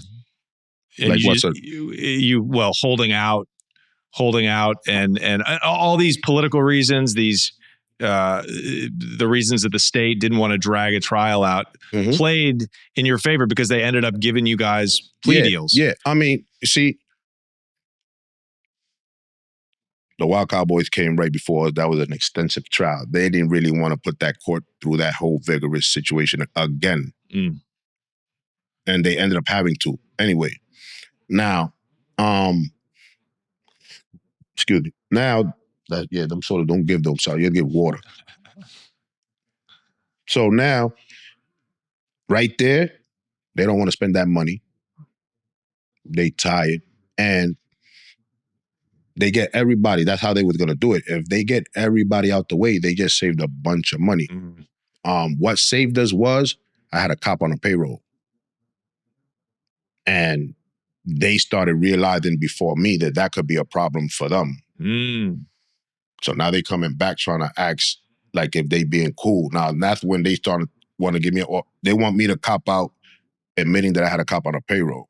Did they want you to give up the cop too? I mean, technically, because if I'm admitting it, you understand that I had a cop on a payroll. Yeah, I had a cop on a payroll, but at the end of the day, it's not my guys. I'm not betraying my people. I don't give a fuck about this dude. You understand what I'm saying? You're not my friend. We ain't grow up. You a cop. You gonna put me in jail if I don't pay you and do what I'm supposed to do with you. You understand? So now I'm getting all my money's worth. Yeah, I had that on payroll. This nigga. You understand what I'm saying? And that was that. So now. So you gave up this cop? Technically, I didn't testify against him. I didn't write a statement on him or whatever the case may be. But when I pled guilty to my conspiracy, part of my agreement, my plea was admitting that I had a cop on a payroll. Tell us about him really quick. How long had you been working with him and what were you paying him? What was he doing for you? He was a dude that was from downtown that was friends, right, with a guy that migrated up there that caught a shooting. So now the guy that caught the shooting up there that migrated, that used to be around, he was kind of grimy in his way. He ended up being our co-defendant too. So being that this cop came up there that he used to have under the wing, he was having that cop going around taking people's stash because he knew everybody's stash. So you're not going to stop a cop from taking your stash. And once people get tired of it, then they'll come back and be like, you pay this, and then you'll be able to be good. So he brought it to our attention in a different manner, like, yo, this guy, he could help you out and all that. But at the end of the day, if we didn't go with that deal, he's not going to just let us rock. You understand what I'm saying? So it was depending the information at the time. I don't really think that he got money, because I was giving him $500, $1,000, depending on the information and shit like that. But that lasted for like 7 months, 8 months before we got arrested. Did you get any valuable information from him? Yeah, I mean, at the moment, like, we got a picture back from a warrant that one of my guys had from juvenile, so they had a picture up, so he took it down. Now nobody's thinking about him. He would let us know when, like, not no intricate, like these raids that happened with HIU, but anything that was coming out of the precinct and shit like that, he would let us know. If I'm buying work and he's on the beat, then, yo, I'm about to go buy these bricks. Hold me there. So, he'll have his hat off, and I mean that I could walk and, shit like that. Right. But, okay. But they was like, yo, yeah, you had because what happened was the dude that got us locked up, that was the star witness, when he was testifying, he spoke about the cop. That's how they came to know about this cop. They would already talk about it, but when he said, because they told one of the guys that we shot, like, yo, you want to work with us? He said, I'm not working with nobody in the 24th precinct because they got cops on the payroll. When they started testifying, they brought the cop again, so they were like, there got to be something with this cop. They started asking questions, and they found out that I was the initial person to do business out of this. So then you did business with this cop? So they try to do it in a way, I believe, where it wouldn't come back and bite them in the ass, and people could be like, oh, you getting a conviction for this and this and that, a reversal because this cop was corrupt. Right. But it still worked out. So you just corroborated what the snitch from your crew already told them. Yeah. I see. So did the cop ever do time? Did they ever arrest him? I think he got locked up, but I don't really think he did much time. He probably did a few months or whatever. And they sounds like they wanted to really sweep that under the rug. Yeah. They think he got like a 1 year, and out of that you do like 8, 9 months or 10 months or something like that. And a one flat or some or 1 or 3 or something like that. But he didn't really do no time. Right. And that was it. He just faded to black. I see. Okay, so how much time, what was your sentence? 30 years. 30. With the possibility of making it home in 12 if I did the right thing as far as behave and didn't lose my good time. Then I had an opportunity, if I was bugging out, to come home in 20 years on a CR, conditional release. But if I f that up, then I got to do 30 years. So I ended up doing 21 years, but I did 12, and then I came home, and the district attorney had a hard on for me because they felt that I got away with a bunch of shit. Because I'm back in the neighborhood. I'm still young. I'm still active. They still think that I'm influential. I started dealing with the music when I first came home. The music? So I'm running around with prominent rappers at the moment, and, I got a studio, so it making it seem bigger than what it is. You know what I'm saying? I still had money when I came home from before, and people looked out for me when I came. So when you combine that, I had more money than the average person at that moment. You dig? So they was salty behind that. Like, oh, this dude is over here basically laughing at us, even though that's not what I was doing. But they felt like that because I still look young. I came home. I'm 33 years old or something like that. Yeah. And I'm still looking young. Yeah. So they like, what time? Like this dude really got away with all this shit. You can't believe it. You did. 12 years is nothing for all that shit you did. I did almost 13. And that was because I went in there with a portfolio. I did college. I did a bunch of therapeutic programs. Like, I utilized my time productively. I ain't go in there and become a born-again Christian or with a bird. No, I just maneuvered. I still had the yard active. I still was doing what I do. But I would utilize my time productively. Like, I wanted a GED. I wanted public speaking classes. I was in all of those. I wanted to control the NA class, because at the same time I'm controlling the call-out slip. So maybe I want to put 10 of my friends on that list. There's different places of the jail. So this is way to control, but it's still also showing a positive side, and you learning by default. I took a Bible study course just to put it in my portfolio for school. I mean, for parole. But I still learned about the Bible. So you got paroled your first time in front of the board? Yeah, but they made me wait a little bit. Like, they was gonna give it to me, but they just had to figure out a couple of other stuff, and then they let me out. So technically the first time, but not right there immediately. That's why I almost did like 13 the first, you know what I mean? So what happened when you came home? Now you're running around with these rappers. Did something else? I'm coming home and I'm just basically convincing the people that I'm not on no just by my action. Not like, yo, I'm not on no bush, just so you could see I'm not. A lot of people thought I was going to come out there, open up crack, drugs, try to control, try to live in the 90s. I'm like, I'm past that. I'm trying to do this. You know what I'm saying? So, until recently, it's just been a lot of kissing babies, hugging old ladies, letting people know that I'm not on no. But what happened though? You said you did 21 years. Yeah, because I came home and then I got caught up in another traffic and drug case just because my name popped up on the wiretap and they had a hard order for me and they was able to justify the arrest. And I had to plead guilty. I felt like I had to plead guilty because I wasn't going to get no wins with them. You understand what I'm saying? Who was this, a Fed trial or no, it's a state case? What was it over? Some crack or? Nah, coke. Another trafficking case.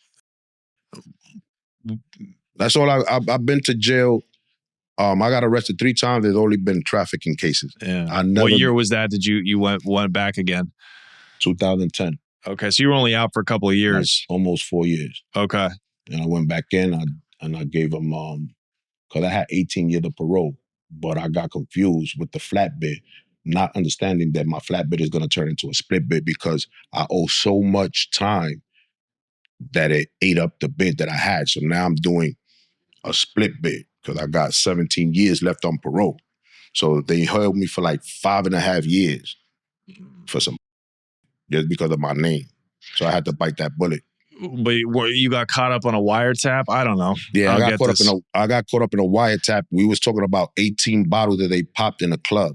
They thought we was talking about 18 keys. So now that gave them the justification to listening to my phone. Now I'm driving through Harlem and I see another guy that I got that I was locked up with. Like, yo, what's up? Again, I'm doing the right thing. I'm working in construction, but I'm not shunning the drug dealers. Yeah. I'm not being judgmental. Right. You do what you do, I do what I do. Like, I always seen other people. There was mad people that was doing 9-to-5 jobs that used to hang out with us that never went to jail. That wasn't the case with me though. So what happened was my man's is still hustling. We go clubbing or, so they telling me about 18 bottles. That's how they start tapping my phone. Now I'll meet the kid. He's telling me he need work. I don't got work because I'm not doing nothing, but my man got work. I know you not a cop because you was in jail with me. I know he's not a cop because he's my co-defendant. I put them together. Yo, bro, this kid is going to call you. He's good bread. Don't worry about it. I'm at work in Brooklyn. This is taking place in Manhattan. Oh, no. Police hear the conversation, follow the dude. Dude bought a few grams of coke or whatever. They snatched him up. They say that I facilitated a sale. The average person, they would have not arrested him. No, of course. But being that my name came along with it, and every time that, like when I got arrested, my district attorney from 93, 94 would be in my arraignment with nothing to do with my case, just telling that district attorney, give him the max, don't. They had a hard on, as you say. So I had to bail out on that case on $300,000 bail. Jesus. In order for me to get a decent cop out, because they was trying to kill me. They was trying to give me 11 years cop out. Wow.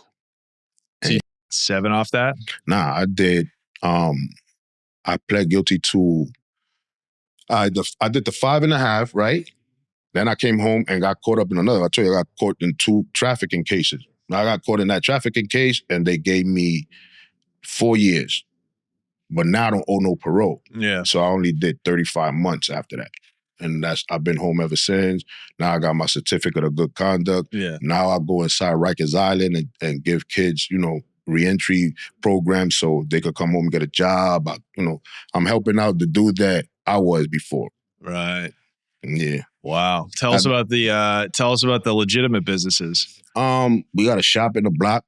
I'm encouraging the individuals to open up in the hood, like, you know what I'm saying? So I got a t-shirt, hat spot, like, you could go get t-shirts, hats, sneakers, stuff like that. Different thing, like a boutique vintage type stuff. And What's the name of the store? Westside Boutique. And then we got a cleaners across the street that I had encouraged one of my other guys, yo, take your money, do this. So we got a cleaners near me. So it's across the street, and we just encouraging other dudes to open up and invest. And then you got dudes that's dealing with the music. Like I was supposed to go to the Billboard Award next week, but so there's still people from the neighborhood living on that block. Hell yeah. Wow. That's good. Not everybody took the money from the developers, you know? Nah, there's a lot of people there, and now the people accept me again. You know what I'm saying? Yeah. They happy with me. They see that I'm not on no, and they understand the value of having me in the neighborhood. So it kind of feel like a don, because hey, don, patron, hey, because they understand now that the chances of somebody coming to rob or disrespect are slim. Yeah. And I don't know if you're familiar with the drill scene, rapper. Yeah. So, these kids can only move within a couple of blocks of their neighborhood. Yeah.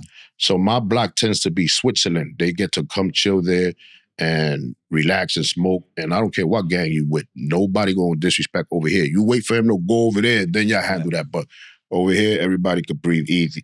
I wonder if anyone's still hustling up there.